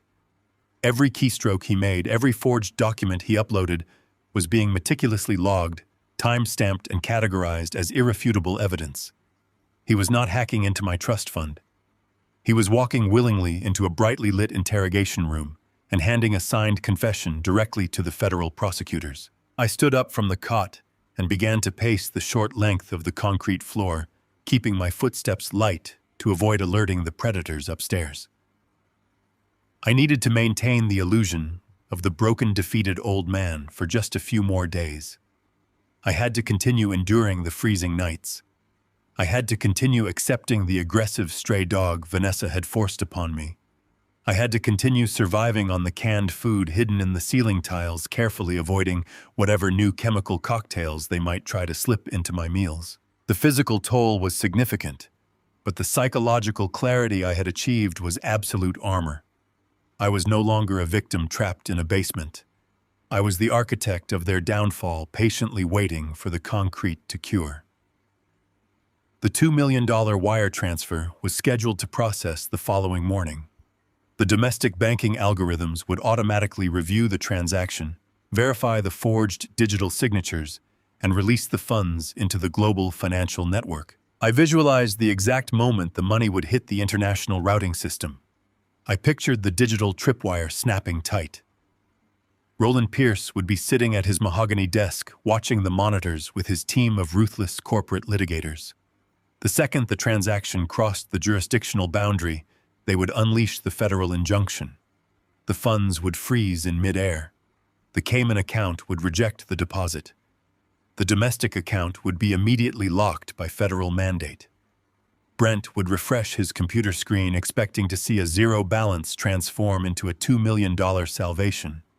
Instead, he would see a fatal, unyielding error code. He would panic. He would call the bank demanding answers inadvertently, leaving a recorded audio trail of his frantic attempts to complete the fraudulent transfer. He would expose himself entirely to the federal agents who would already be listening. And while he scrambled to understand why his digital heist had suddenly stalled, the violent men he owed money to would continue marching toward his front door. I stopped pacing and looked up at the ceiling. The heavy footsteps had ceased. Brent and Vanessa had likely retreated to their master bedroom, perhaps celebrating their perceived victory, completely unaware of the federal anvil suspended directly above their heads. I pulled my heavy winter coat tighter around my shoulders. I felt the cold, hard outline of the prepaid phone in my pocket. I had survived freezing construction sites, grueling deadlines, and the heartbreaking loss of my wife. I would survive this basement. I would survive my son betrayal. The wire fraud was the final nail in his coffin. All that remained was the waiting. The cold air clung to my jacket as I walked up the wooden stairs from the basement. I pushed the heavy door open and stepped into the main hallway of the house. The temperature difference was immediate. The central heating was running at full capacity upstairs, providing a suffocating warmth that stood in stark contrast to the freezing concrete room I had just left. I walked quietly across the polished hardwood floors. I did not expect to find visitors. The house was usually perfectly silent at this hour of the morning. Vanessa was typically out spending the money she believed she possessed, and Brent was usually locked in his home office trying to manage his crumbling empire. Today was different. A strange, heavy silence hung in the air. It was not the quiet of an empty house. It was the dense, suffocating quiet of a hostage situation. I turned the corner and stepped into the formal living room. The scene before me was fundamentally wrong. It was a structural anomaly. Vanessa had decorated this room to resemble a photograph in a luxury magazine. It featured pristine white rugs and delicate glass tables and fragile ceramic vases. Sitting right in the middle of this curated perfection were two men who did not belong. They were large men dressed in dark, heavy clothing. They carried the distinct scent of stale tobacco and cheap leather. They did not look like the corporate colleagues Brent usually invited over. They looked like professional violence. They sat comfortably on the expensive white sofa with their heavy boots resting directly on the delicate glass coffee table. Brent was backed into the far corner of the room. He was pressed against the decorative fireplace mantel. He looked entirely pathetic. His expensive designer shirt was wrinkled and soaked with sweat beneath the arms. His face was the color of dirty chalk. He was trembling visibly. His hands were raised in a posture of complete submission and absolute terror. He was breathing in short, ragged gasps. The illusion of the powerful, successful businessman had completely evaporated. He was nothing more than a terrified boy who had finally been caught stealing. I stopped in the doorway and simply observed the room. I evaluated the two men the same way I would evaluate a compromised load-bearing wall. The man on the left was heavy-set, with a thick neck and a flattened nose. He was the brute force. The man on the right was leaner, with sharp eyes and a calm, relaxed posture. He was the one in charge. He was holding a small silver pocket knife, using the blade to casually clean his fingernails. He did not look angry. He looked entirely bored. That was the most dangerous kind of predator. The lean man looked up and noticed me standing in the doorway. He stopped moving the knife. He tilted his head and asked Brent if this was the old man he had been talking about. His voice was gravelly and low. Brent swallowed hard and nodded his head frantically. He pushed himself away from the mantel and pointed a trembling finger directly at me. Brent raised his voice in a pitch of pure desperation. He told the men that they did not need to hurt him. He said they did not need to take the house. He pointed at me again and declared that his father was a hidden millionaire. He told the men I had a secret trust fund worth $4 million. He spoke rapidly, stumbling over his own words as he tried to sell my life to save his own. He explained that he had already initiated a massive wire transfer. He promised them that $2 million was moving to an offshore account in the Cayman Islands at this very moment. He swore the transfer was clearing tomorrow morning and they would have every single cent they were owed, plus a massive penalty fee for their trouble. I stood perfectly still. I did not react to the profound magnitude of my son's betrayal. I had spent 40 years providing for him. I had paid for his education and his first car and the down payment on his first home. Now he was offering me up to violent criminals without a second thought. A weak father might have felt a crushing sense of heartbreak. I only felt a deep, cold confirmation. The bridge was completely rotten. It was time to let it fall.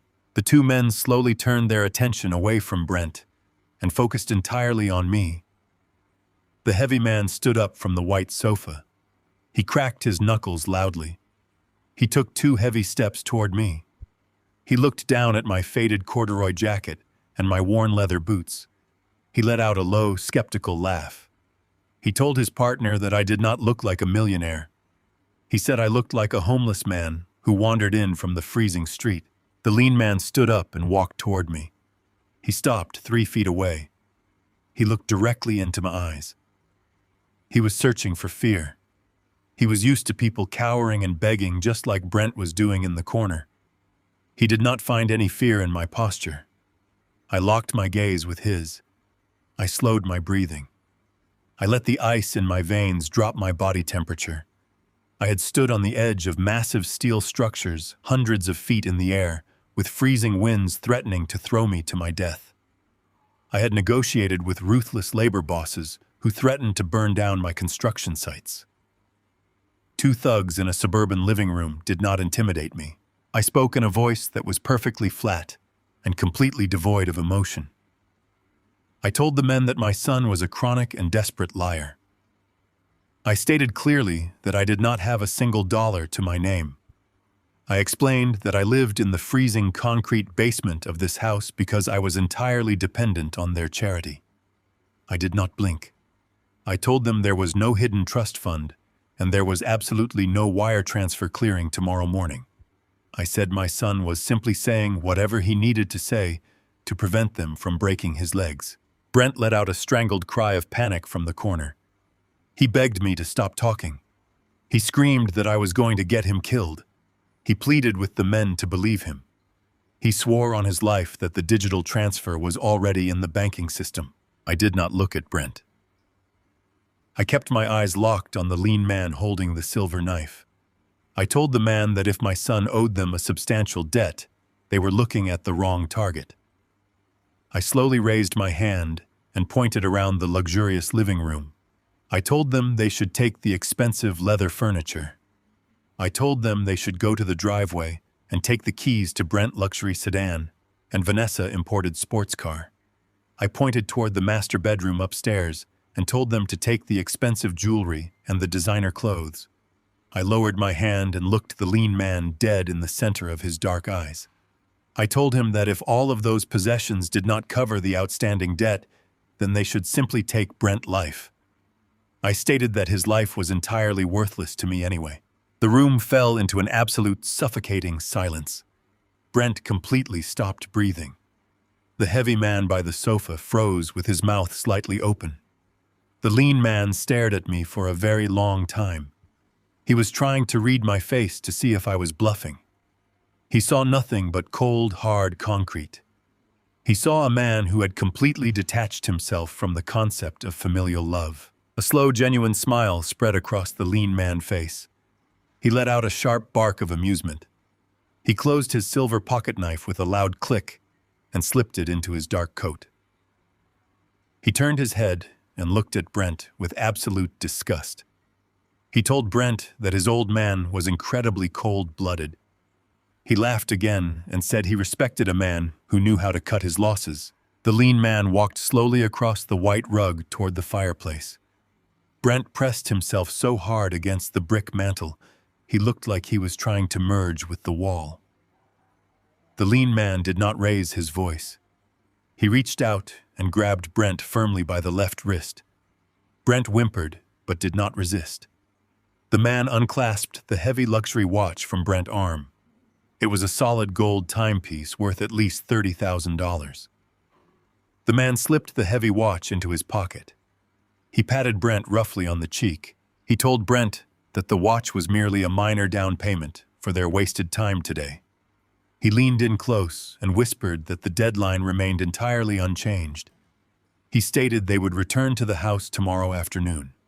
He promised that if the $2 million wire transfer did not show up in their offshore account by tomorrow, they would not be taking any more watches or cars or furniture. He assured Brent they would simply start taking pieces of his anatomy. The two men turned and walked toward the front door. They walked right past me without a second glance. The lean man nodded his head to me in a gesture of strange, dark respect. The heavy wooden front door opened and closed. The sound of their large diesel engine started in the driveway and slowly faded down the suburban street. The silence returned to the house, but it was no longer heavy. It was explosive.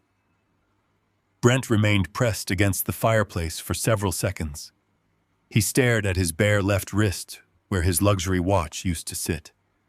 The shock slowly wore off, and the sheer terror was instantly replaced by a blinding, violent rage. His face turned a deep, mottled purple. He pushed himself off the wall and marched across the living room toward me. He stopped inches from my face. He was breathing heavily, his chest heaving with uncontrollable anger. Saliva sprayed from his mouth as he began to scream. He called me a treacherous old bastard. He demanded to know what was wrong with me. He screamed that I had almost gotten him murdered right there on the white living room rug. He yelled that he had a perfect plan to save the family, and I had deliberately tried to sabotage it by antagonizing dangerous killers. He raised his hands and grabbed the lapels of my faded corduroy jacket. He shook me violently. He screamed that I was completely out of my mind. He yelled that if that wire transfer did not clear tomorrow, he was going to be physically dismantled by those animals. He blamed me for every single thing going wrong in his life. He said I was a curse, a burden, and a parasite who was actively trying to destroy him. I let him shake me. I did not raise my hands to defend myself. I did not step back. I simply looked at his purple, sweating face. I looked at the sheer, unfiltered panic swimming in his widened eyes. He was completely broken. He had sold his soul to steal my money, and he had sold my life to save his own. He was blaming me for the fire he had set with his own 2 hands. I calmly reached up and removed his trembling hands from my jacket. I smoothed down the worn corduroy fabric. I looked him in the eyes and spoke in a voice barely above a whisper. I told him he had absolutely nothing to worry about. I assured him that tomorrow afternoon everything was going to be permanently resolved. I turned my back on his screaming and walked slowly toward the basement door. I descended into the freezing darkness knowing the federal trap was fully primed and the timer had officially reached 0. The freezing temperature of the basement had become a permanent fixture in my bones. Ice crystals formed a delicate, jagged web across the inside of the single narrow window pane near the ceiling. I sat perfectly still on the edge of the metal cot, wrapped in my heavy winter coat, my breath pluming in the dark air. For weeks I had endured their calculated physical punishments, surviving on hidden rations and thermal geometry. But tonight, the atmosphere radiating through the floorboards was entirely different. It was not the usual heavy pacing of a frustrated man. It was the frantic, erratic movement of a trapped animal. I pulled the hidden prepaid smartphone from my pocket and activated the digital recording application. I climbed quietly onto the wooden chair and pressed the device against the cold metal of the exposed air conditioning duct. The acoustic properties of the old aluminum channeled the sounds from the kitchen directly into my hands. Brent was hyperventilating. His voice filtered down through the vent, raw and vibrating with absolute panic. He told Vanessa that the men had cornered him in the parking lot of his office building that afternoon. They had given him exactly 48 hours. If he did not produce the $50,000 he owed them, they were going to come to the house, drag him into the street, and dismantle him physically. He was sobbing, a pathetic, wet sound that echoed through the metal duct. He pleaded with Vanessa, asking her what they were going to do now that the offshore wire transfer had been completely blocked. He admitted he was out of time, out of credit, and completely out of options. Vanessa did not offer him a single word of comfort. She did not soothe his panic. Instead, her voice cut through the audio feed with the sharp surgical precision of a butcher. She attacked him for his weakness. She berated him for his stupidity, telling him his gambling addiction had brought murderers to her pristine front door. But as her anger peaked, it rapidly crystallized into a dark, focused malice.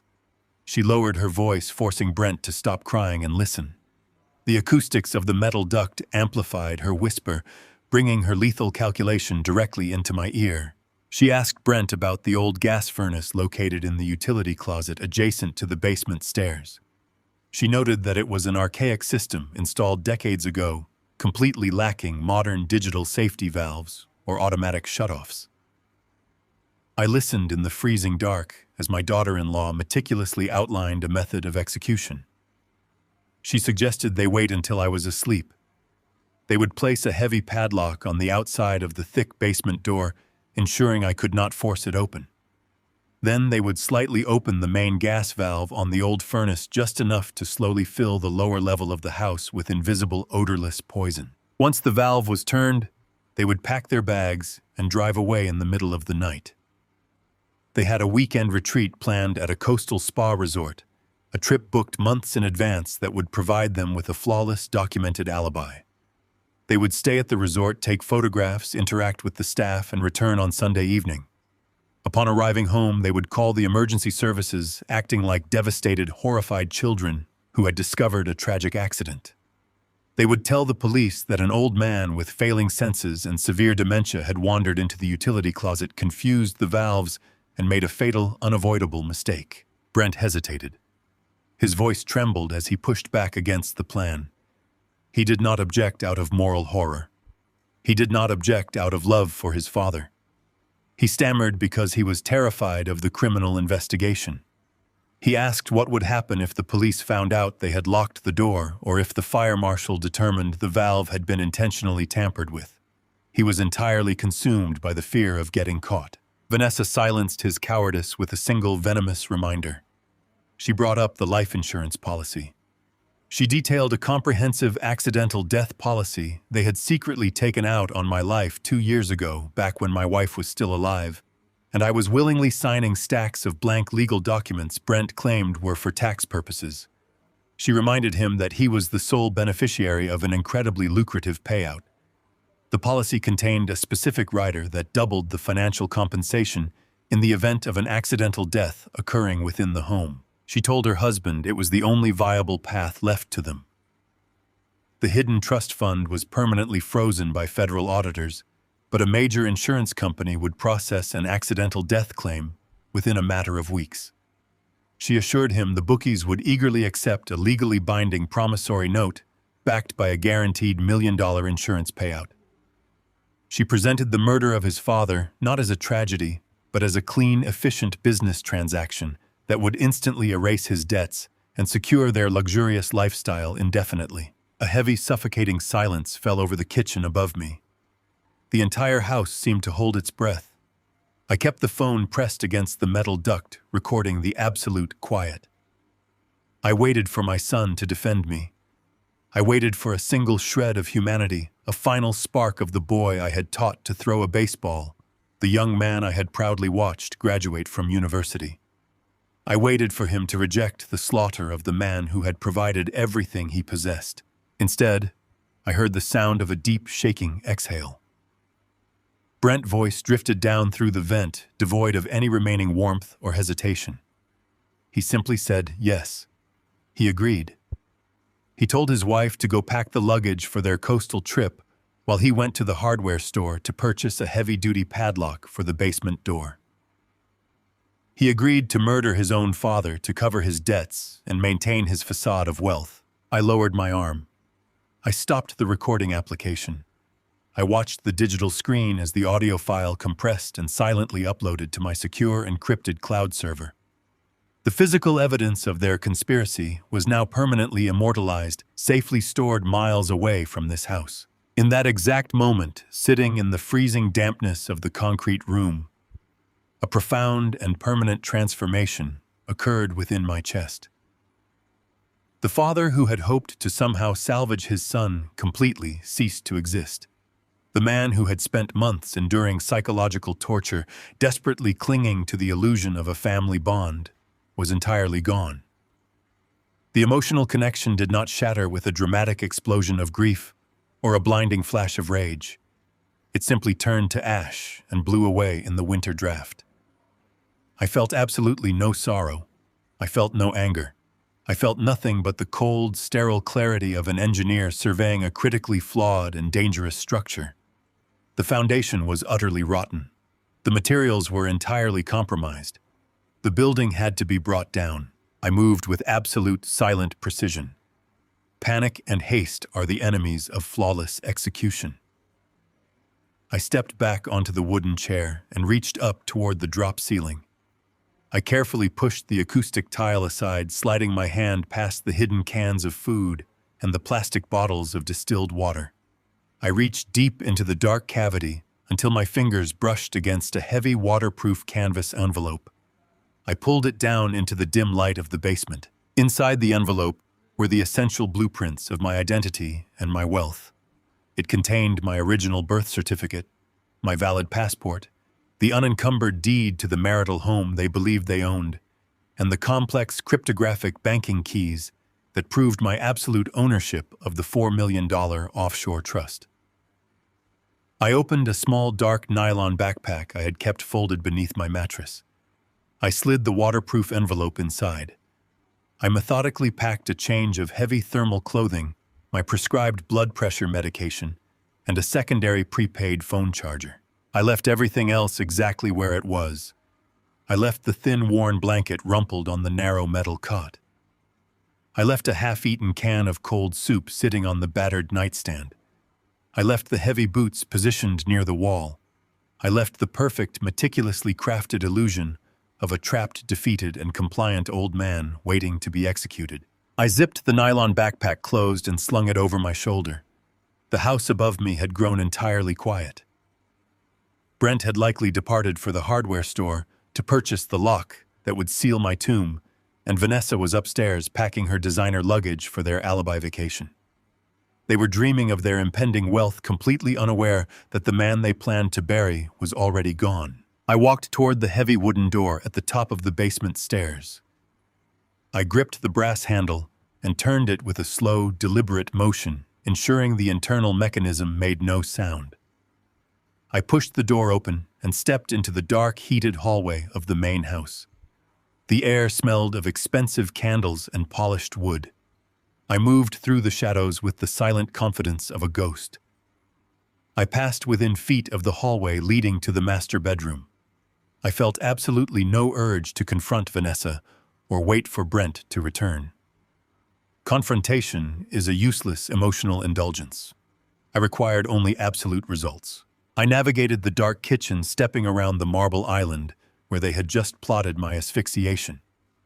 I reached the heavy glass back door that opened onto the rear patio. I turned the deadbolt, feeling the solid, satisfying click of the metal sliding free. I pushed the door open and stepped out into the biting, violent winter wind. The frozen grass crunched softly beneath the thick rubber soles of my boots. The neighborhood was completely still, bathed in the pale, sterile light of the tall street lamps. The freezing air rushed into my lungs, sharp and invigorating. I did not feel the cold. I only felt the immense, unbreakable power of a man who had fully reclaimed his biological and financial autonomy. I walked down the long paved driveway and merged onto the dark suburban sidewalk, leaving the luxurious prison far behind me. I was taking the keys to their destruction safely in my pocket. I would not return to that house as a frail victim, waiting for the gas to fill the room. The very next time my son saw my face, it would be in the blinding, inescapable light of total federal justice. I turned my collar up against the wind and vanished into the winter night. The heavy brass padlock clicked shut with a sharp metallic snap. Brent stood at the top of the basement stairs, breathing heavily in the dim light of the hallway. He wiped a thin layer of nervous sweat from his forehead. He had just turned the rusted valve on the ancient gas furnace located in the utility closet. The faint, steady hiss of escaping toxic gas was already beginning to fill the enclosed space. The distinct chemical odor of sulfur crept along the floorboards. Vanessa stood a few feet away by the front door, holding her expensive leather travel bags. She did not look down at the heavy wooden door they had just barricaded. She looked exclusively at her glowing smartphone screen, verifying their premium reservation at an exclusive coastal spa resort. She whispered impatiently that they needed to leave the property immediately before the smell saturated their clothing. They walked out of the house and pulled the heavy front door firmly shut, locking it behind them. They climbed into Vanessa-imported sports car. The powerful engine roared to life, shattering the quiet suburban morning. They drove away completely convinced they had just secured a flawless alibi and $1 million insurance payout. They believed they were leaving behind a tragic and unavoidable accident. They believed the broken old man was asleep in the freezing dark, completely unaware that his concrete tomb had been permanently sealed. They were entirely wrong. Miles away, the city financial district was just beginning to wake up. I sat comfortably in a plush leather chair inside Roland Pierce's corner office. The towering glass windows offered a commanding view of the cold steel skyline. The rising sun cast long, sharp shadows across the polished mahogany desk. Roland sat across from me, holding a ceramic cup of black coffee. He was listening to the digital recording I had extracted from my hidden prepaid phone. The high-fidelity audio filled the quiet office space. Vanessa's sharp, venomous voice echoed through the room, suggesting they lock the basement door and turn on the old gas furnace. Brent's trembling, cowardly voice followed, eagerly agreeing to the murder to clear his violent gambling debts. Roland's face hardened into a mask of pure professional fury. He placed his coffee cup down so hard, the dark liquid spilled over the ceramic rim. He had spent his entire career navigating extreme corporate greed, but listening to a son casually agree to asphyxiate his own father was a completely different level of depravity. Roland looked at me and stated that this situation was no longer just a matter of elder abuse or massive wire fraud. This was a highly premeditated attempt at capital murder. He looked at the digital clock on the wall and asked if I was ready to pull the final lever. I mentally calculated the exact driving distance to their coastal resort. I told Roland we needed to wait exactly 2 hours. We needed to ensure they were fully checked into their luxury suite, drinking expensive champagne, and cementing their flawless criminal alibi. The 2 hours passed in complete and absolute silence. I did not feel any fatigue from my sleepless night. I did not feel the lingering chill of the concrete basement. I felt only the absolute clarity of an engineer watching a perfect structural demolition unfold exactly according to the blueprint. When the clock on the wall struck 9, I picked up the office telephone. I did not call the local police precinct. I dialed the direct emergency dispatch line for the city fire department. A female operator answered immediately, asking for the exact nature of the emergency. I kept my voice perfectly level and entirely devoid of panic. I provided my precise home address. I told the operator I was a concerned neighbor who had been walking his dog down the quiet street. I stated I could smell a massive, overwhelming concentration of natural gas leaking from the exterior utility vents of the property. I added a crucial piece of information. I told the operator that I knew an elderly man lived down in the basement of that specific house, and I deeply feared he was trapped inside the toxic environment. The operator tone instantly shifted into high alert. She instructed me to clear the area immediately and promised that emergency response teams were already en route. I hung up the telephone and pushed it across the desk.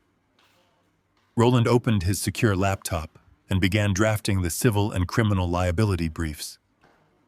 The domestic phase of our silent war was over. The federal and criminal phase was about to begin. The response from the city was massive and immediate. Less than 8 minutes after my calculated call, 3 heavy fire engines and a specialized hazardous materials unit completely locked down the quiet suburban street. Flashing red lights painted the neighboring houses. Residents stepped out onto their front porches, clutching their morning coffee, watching in absolute shock as firefighters in full tactical gear swarmed the expensive property. The incident commander took one single step onto the front porch and immediately detected the lethal concentration of natural gas seeping through the doorframes. He ordered his men to breach the entrance without hesitation. 2 heavily armored firefighters slammed a steel battering ram against the reinforced front door. The wood splintered violently, and the door crashed open. The invisible toxic fog rolling out of the house was thick enough to register instantly on their handheld chemical sensors. The commander ordered a full tactical sweep wearing heavy oxygen masks. They moved rapidly through the luxurious living room and the pristine kitchen, searching for the source of the leak and any potential casualties.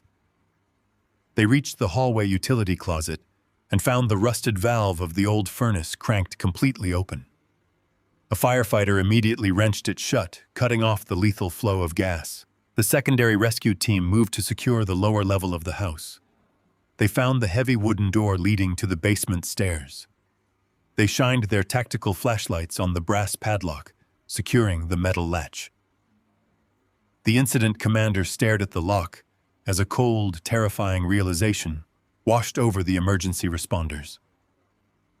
A gas leak was a common and unfortunate household accident. A heavy padlock securing a basement door from the outside during a massive gas leak was a deliberate and calculated act of murder. The commander ordered his men to breach the door immediately, fully believing they were about to recover a casualty. The firefighters utilized heavy iron bolt cutters. The thick metal shackles snapped with a loud echoing crack. They kicked the wooden door open and rushed down the stairs, sweeping their bright flashlight beams through the freezing darkness. They fully expected to find an unconscious old man collapsed on the floor. Instead, they found a cold, concrete void. The basement was completely empty. The tactical light beams swept across the narrow metal cot and the single wooden dresser. The firefighters quickly realized this space was not a normal storage area. It was a miserable freezing cell designed for human habitation. They noticed the intricate thermal barrier I had carefully constructed from discarded cardboard boxes and dense layers of newspaper. They noticed the absolute lack of a heating unit in the dead of winter. The incident commander called off the active rescue operation and immediately locked down the property as an active crime scene. The routine gas leak response had officially transformed into a severe criminal investigation. Within the hour, specialized arson investigators and senior detectives from the Major Crimes Unit arrived at the house. They brought heavy diagnostic equipment and forensic testing kits. They meticulously examined the old furnace in the utility closet. They documented the clean, fresh scratch marks on the rusted metal valve, proving it had been intentionally forced open with a heavy wrench. They photographed the broken padlock lying on the hallway floor. They moved down into the basement and began cataloging the deplorable living conditions. A detective climbed onto the wooden chair and noticed the slightly skewed acoustic ceiling tile in the dark corner of the room. He carefully pushed the panel aside and discovered my hidden survival bunker. He found the empty metal cans of soup and the plastic water bottles perfectly aligned along the steel support beams. The detectives stood in the freezing basement, putting the horrifying puzzle together. The physical evidence was absolute and entirely undeniable. Someone had deliberately filled the house with lethal gas, locked the basement door from the outside to ensure there was no escape, and fled the scene. They logically believed the intended elderly victim had somehow managed to escape before the trap was fully sealed. The lead detective walked upstairs to the pristine kitchen. He looked at the expensive designer furniture and the luxury appliances paid for by stolen money. He pulled out his radio and contacted the Central Police Precinct. He requested the immediate contact information for the property owners. He ordered his patrol officers to track their vehicles and locate Brent and Vanessa immediately. The authorities were not calling to inform them of a tragic household accident. They were calling to aggressively interrogate two prime suspects in a highly premeditated attempted homicide. Back in the towering glass office, Roland closed his laptop. He looked across the mahogany desk and nodded his head slowly. He informed me that his internal contacts at the police department confirmed the house was officially classified as an active major crime scene. Detectives were already pulling the financial records on the property and securing warrants for Brent's mobile phone location. The trap had snapped shut with devastating precision. Brent and Vanessa were currently sitting in a luxury spa miles away, drinking champagne and waiting for a phone call about a tragic accident. They were completely unaware that they were no longer wealthy heirs waiting for an insurance payout. They were the primary targets of a massive criminal manhunt. The demolition was a complete success. The digital audio feed coming through the secure speakers in Roland Pierce's high-rise office was impeccably clear. I sat deep in a plush leather armchair, watching the glowing equalizer bars on the computer monitor rise and fall with every sound. The private investigator Roland had hired was a true professional. He had seamlessly infiltrated the waitstaff at the Oakwood Country Club, perfectly positioning a high-fidelity microphone near the center of the private dining room. The ambient noise painted a vivid picture of extreme, unearned luxury.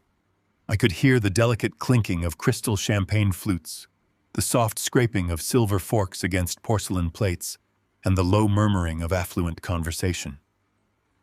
It was Sunday evening. My son and my daughter-in-law were hosting a lavish dinner party for a select group of wealthy acquaintances and potential corporate investors. They were celebrating a massive financial windfall they believed they had successfully secured just a few hours prior. I looked at the secondary monitor on Roland's desk.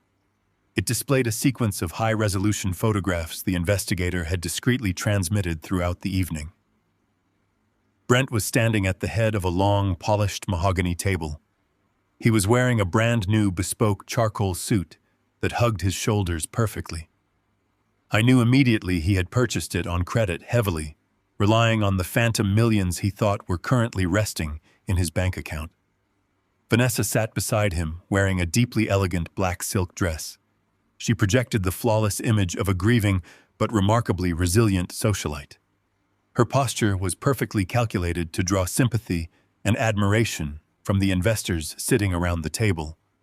They looked like a young, powerful couple ready to conquer the financial world. They looked entirely untroubled by the fact that they had spent their morning sealing my concrete tomb and opening a lethal gas valve. Roland sat across from me holding a ceramic cup of dark coffee. He stared at the audio monitor with an expression of profound, professional disgust. We had spent the afternoon coordinating with federal arson investigators and the Major Crimes Unit, ensuring the physical evidence at the house was completely locked down.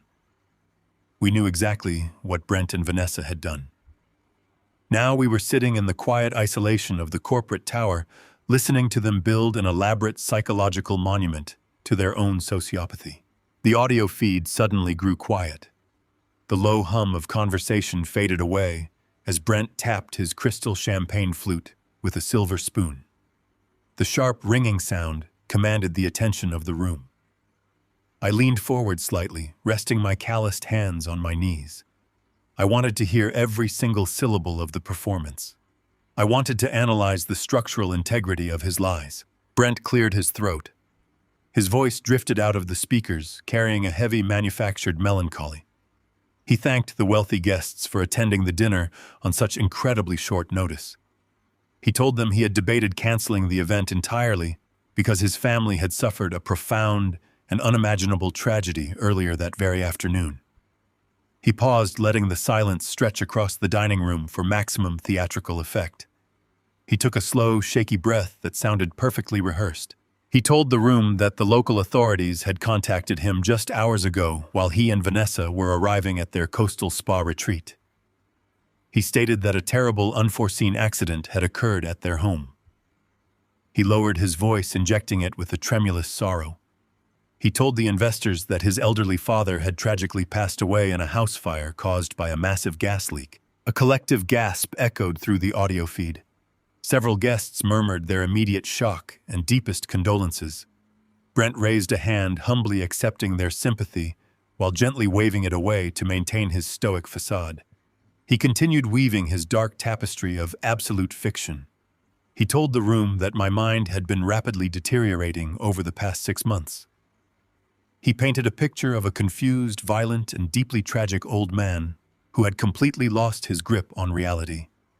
He claimed I had been struggling with severe dementia, wandering the house at all hours of the night.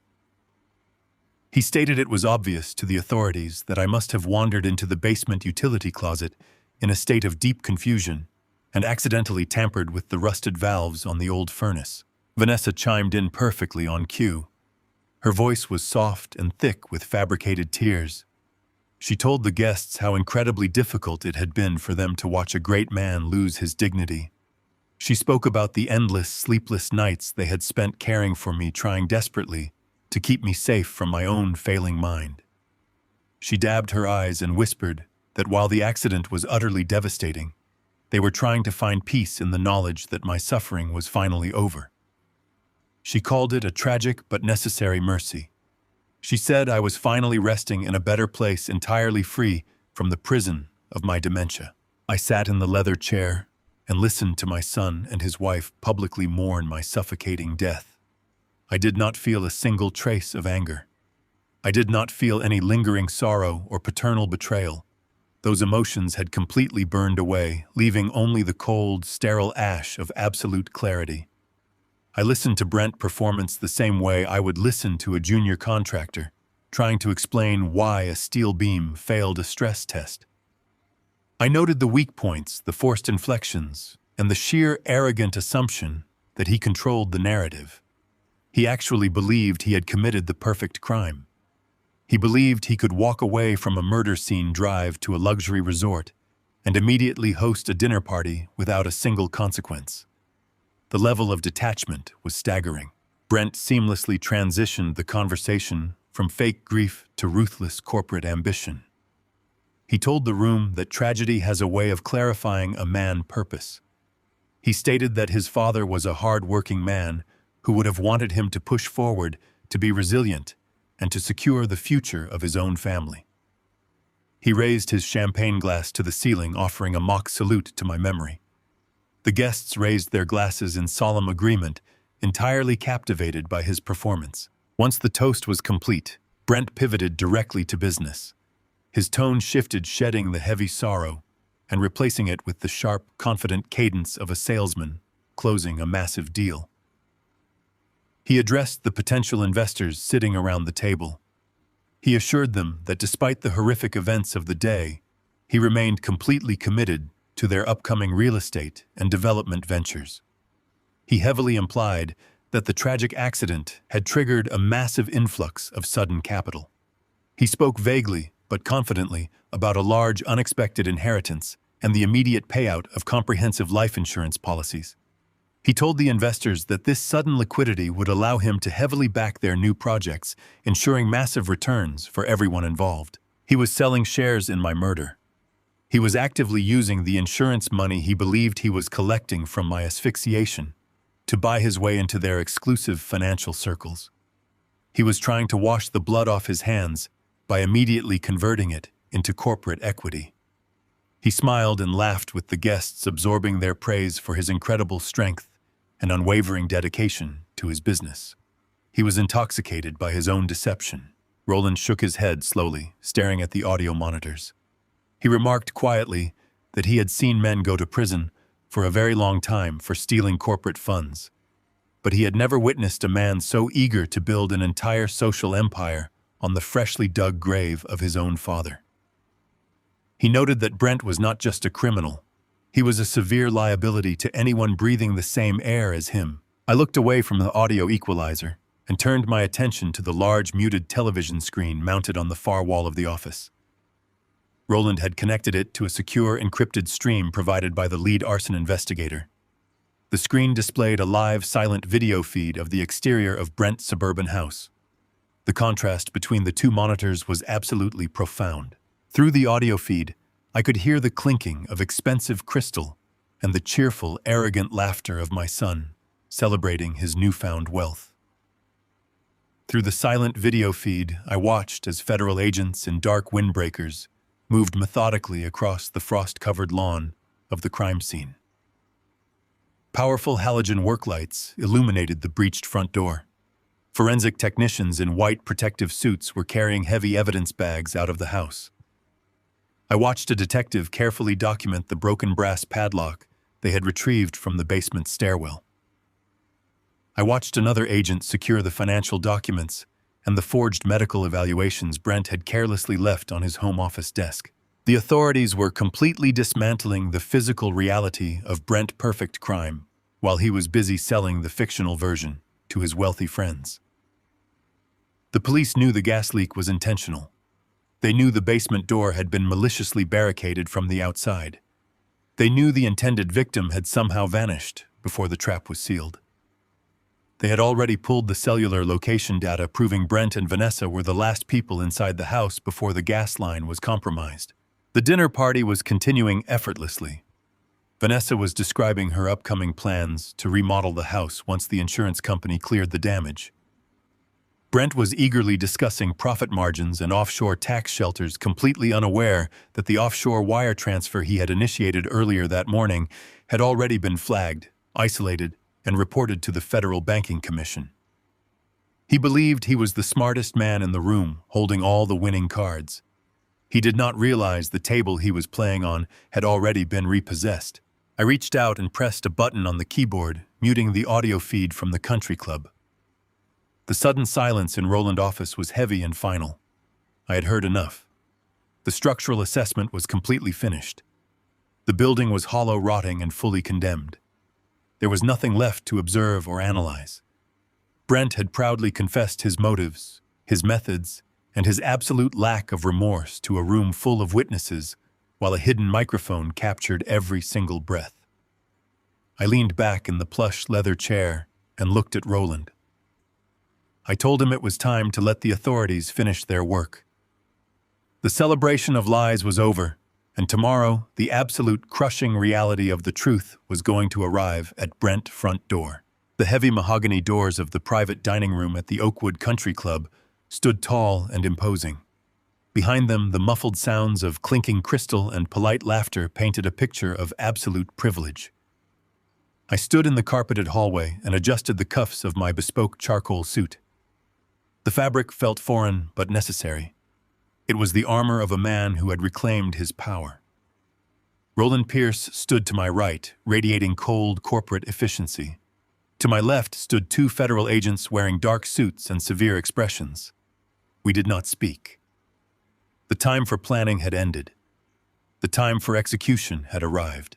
I reached out and placed my hands flat against the polished wood of the double doors. I pushed them open with a slow, deliberate force. The heavy hinges swung inward without a sound, but the shift in the room was immediate.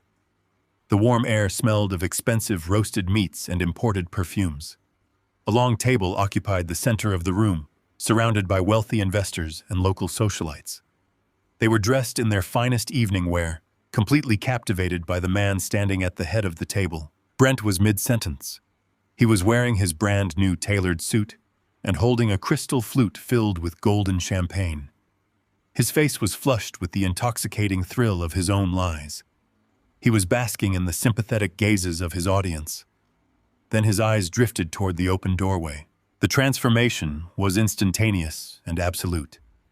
The arrogant smile melted off his face. His skin turned the color of dirty ash. His jaw went entirely slack. He stared at me as if a corpse had just crawled out of a freshly dug grave and walked into the country club. The muscles in his hand failed completely. The crystal champagne flute slipped through his fingers. It hit the polished hardwood floor with a sharp, violent crash. The glass shattered into 100 glittering pieces, sending the expensive golden liquid splashing across the pristine shoes of the guests sitting near him. The loud noise severed the polite atmosphere of the room. The conversations stopped dead. Heads turned toward the doorway.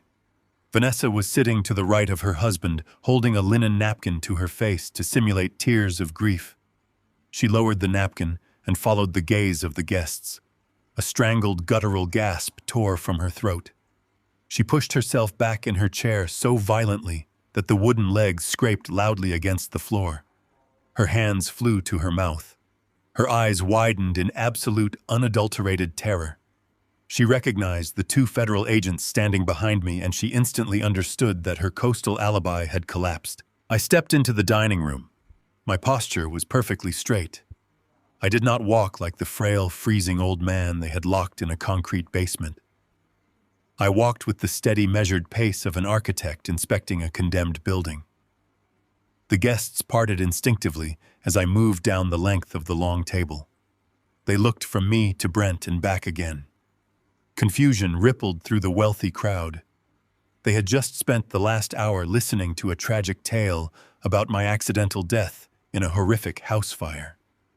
Now I was walking past their plates of untouched food, radiating an aura of total, inescapable authority. I reached the head of the table. I stopped 3 feet away from my son. Brent was trembling so violently that his entire body shook. He opened his mouth to speak, but no sound came out. His vocal cords were completely paralyzed by fear. He looked like a cornered animal realizing the trap had permanently snapped shut. I looked at the wealthy investors sitting around the table. I noted their expensive watches and their confused expressions. I spoke in a voice that was terrifyingly calm and perfectly even. I told the room that I apologized for interrupting their elegant dinner. I stated that my son had clearly been entertaining them with a deeply moving story about my tragic demise. I looked directly at Brent. I told the guests that the story was indeed a tragedy, but it was entirely fictional. A heavy, suffocating silence fell over the dining room. No one dared to move or take a breath.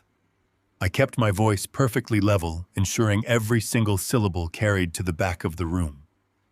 I explained that tragedy does not occur when an old man simply loses his mind and makes a fatal mistake.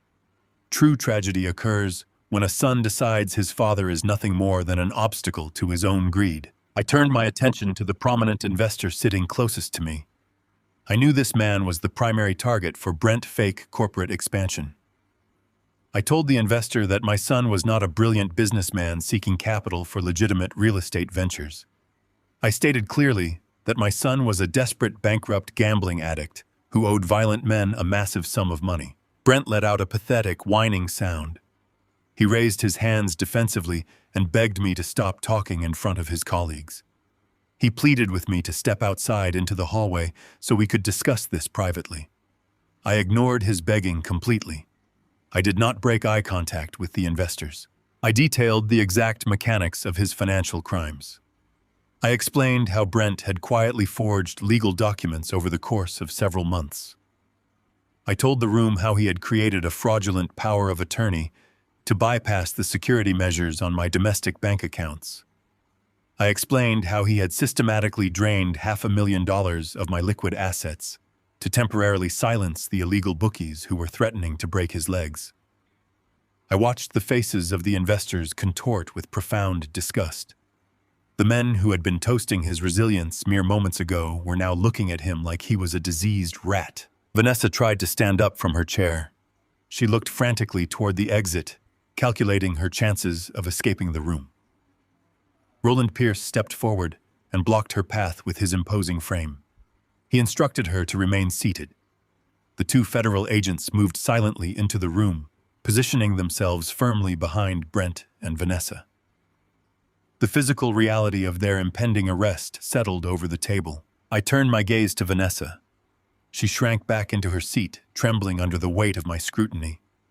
I raised my voice slightly, addressing the entire room again. I told the guests that financial theft was only the beginning of their project. I explained that a man who steals money from his family must eventually find a way to silence the victim. I detailed the chemical restraints. I told the horrified crowd how my beautiful, caring daughter-in-law had spent weeks crushing heavy prescription sedatives into my morning coffee. I explained how they had intentionally drugged me to simulate the severe symptoms of advanced dementia. I described the confusion and the lethargy they used to justify locking me away from the world. I told the guests how they had stolen my mind to create a convincing medical narrative for their ultimate endgame. Gasps of revulsion echoed from the wealthy women seated at the table. They looked at Vanessa with absolute horror. The illusion of the grieving, elegant socialite was completely destroyed. She was exposed as a calculating predator. I took a slow breath and focused entirely on Brent. The final pillar of his facade needed to be demolished. I lowered my voice, forcing the room to lean in and listen to the darkest truth of all. I told the guests about the freezing concrete basement. I described the heavy wooden door and the steep stairs. I explained that earlier this very morning, my son and his wife had decided that financial theft was no longer sufficient. They required a massive influx of capital to save their own lives from the criminal underworld. I pointed a steady finger at Brent. I told the room that my son had walked into the utility closet and intentionally tampered with the main gas line of the old furnace. I explained how he had forced the rusted valve open, ensuring the house would fill with highly combustible and toxic gas. I told the silent, horrified crowd that my son had then placed a heavy brass padlock on the outside of the basement door. He had deliberately locked me inside a concrete box to be slowly asphyxiated. The silence in the room was absolute. It was the silence of people comprehending a level of evil they had never encountered in their privileged lives. I explained that they had immediately driven to a luxury coastal resort to establish a flawless alibi. They had left me to die so they could collect a fraudulent double indemnity payout on a secret life insurance policy. They had arrived at this country club tonight to celebrate my murder and use my blood money to buy their way into elite investment circles. Brent collapsed to his knees. His expensive suit crumpled against the hardwood floor. He buried his face in his hands and began to sob uncontrollably. The wealthy guests pushed their chairs back from the table, desperate to put physical distance between themselves and the man crying on the floor. They looked at him with pure, unadulterated contempt. The social empire he had tried to build was completely eradicated. He was universally recognized as a monster. I looked down at the pathetic, weeping man on the floor. I felt no urge to comfort him. I felt no desire to offer him paternal forgiveness. A man who builds bridges knows exactly when a structure is beyond repair. I turned my head and looked at the two federal agents standing ready. I gave them a short, decisive nod. The agents stepped forward with swift professional efficiency. They hauled Brent to his feet, ignoring his desperate sobbing. The sharp metallic click of steel handcuffs snapping around his wrists echoed loudly through the silent dining room. The second agent pulled Vanessa from her chair and secured her hands behind her back. She did not fight them.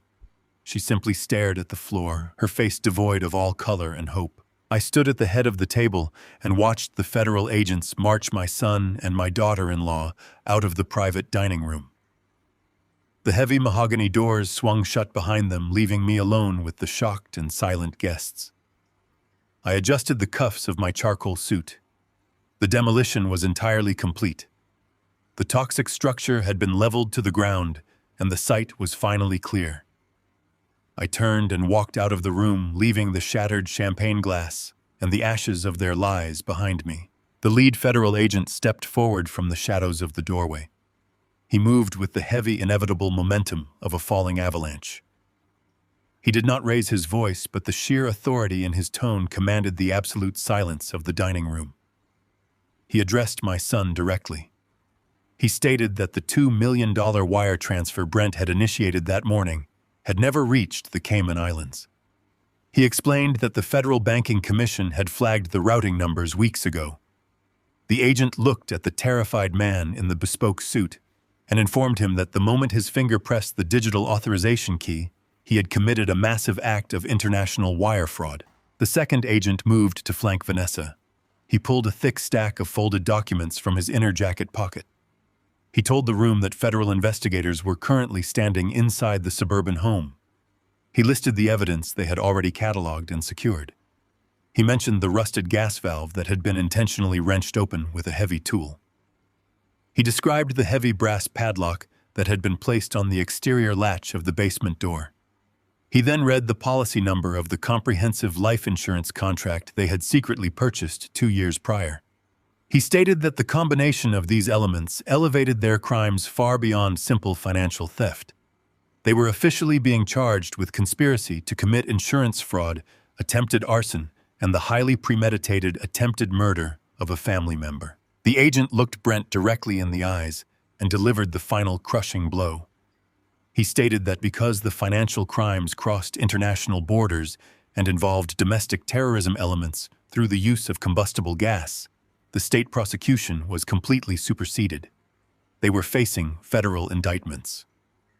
The agent stated clearly that the mandatory minimum sentencing for these combined charges would guarantee they spent several decades in a maximum security federal penitentiary. The reality of those words slammed into the room with the force of a physical strike.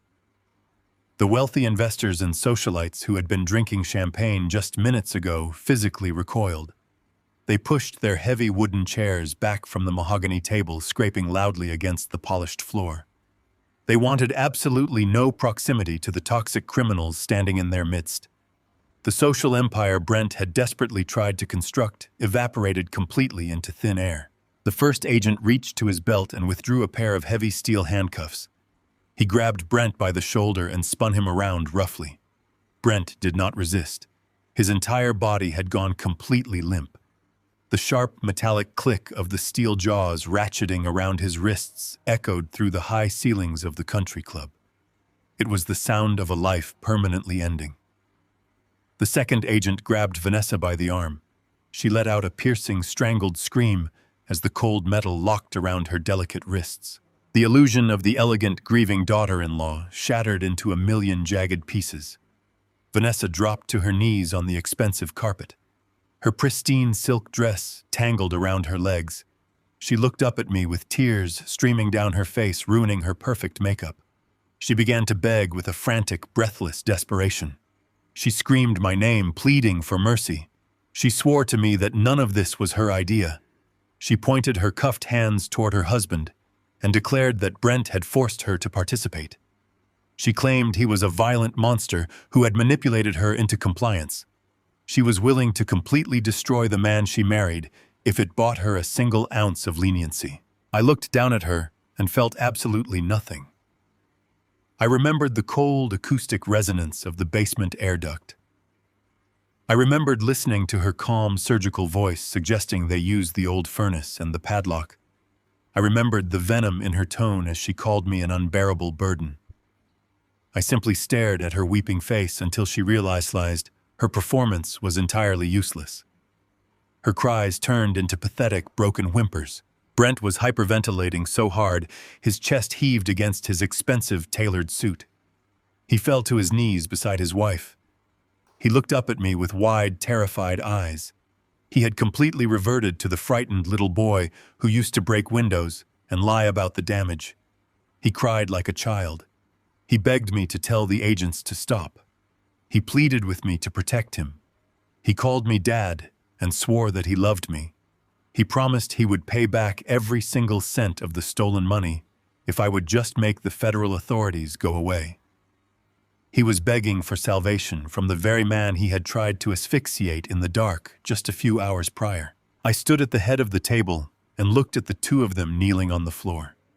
I felt the collective gaze of the wealthy guests burning into the side of my face. They were waiting to see if a father could truly send his own flesh and blood to a federal prison. They were waiting to see if paternal love would somehow override the desire for absolute justice. I did not feel a single ounce of pity. The psychological conditioning of the past few months had completely eradicated any lingering biological attachment. I looked at the tears streaming down my son's face and saw only the cheap, inferior materials he had used to build his hollow life. I saw the arrogance, the entitlement, and the profound cowardice that defined his character. I had spent 40 years pouring my resources, my time, and my love into a foundation that was completely rotten from the inside out. I stepped closer to Brent. I looked down into his desperate, pleading eyes. I spoke in a voice that was perfectly calm, terrifyingly steady, and entirely devoid of warmth. I told him that he had made a fatal miscalculation regarding my nature. I explained that I had spent my entire professional life constructing massive, complex structures designed to withstand the brutal forces of the world. I told him that I knew how to identify a compromised pillar, and I knew exactly how to dismantle a failing foundation safely. I looked at the federal agents and gave them a short, decisive nod to remove the prisoners from the room. I looked back at my son one final time. I told him that a man who builds bridges knows exactly how to demolish them. The agents hauled Brent and Vanessa to their feet and marched them toward the heavy mahogany doors. Their screams and pleas faded down the carpeted hallway until they were completely gone. I stood alone at the head of the table, surrounded by absolute silence and the shattered pieces of a crystal champagne glass. The air in the room felt incredibly clean. The meticulous demolition was complete, and my life finally belonged to me again. 6 months have passed since the heavy federal doors closed on my former life. I sit quietly on the expansive cedar terrace of my new coastal property. The morning sun reflects off the vast, endless expanse of the Atlantic Ocean. The bitter cold of that concrete basement is nothing more than a fading memory, replaced by the warm, salty breeze that drifts up from the shoreline. I hold a ceramic mug of dark coffee, letting the heat seep into my hands. The air out here is incredibly clear. There are no invisible poisons leaking from rusted valves. There are no frantic footsteps pacing above my head.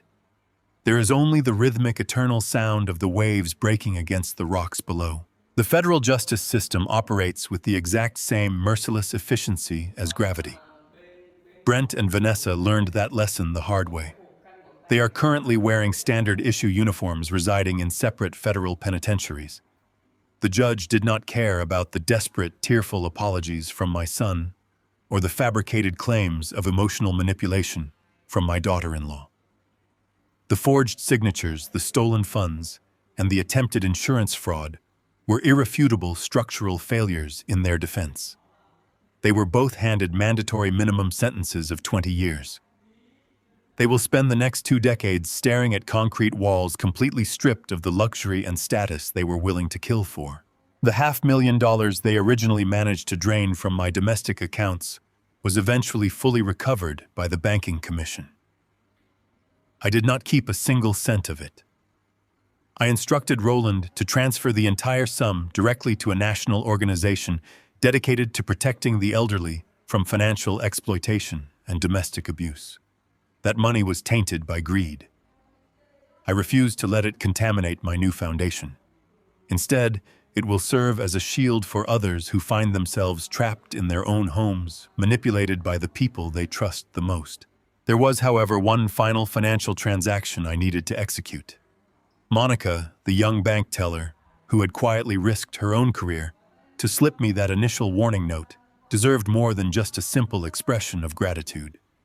She had been the only person to look past the illusion of the failing old man and see the hostage underneath. Last week, a massive anonymous cash transfer arrived at her lending institution.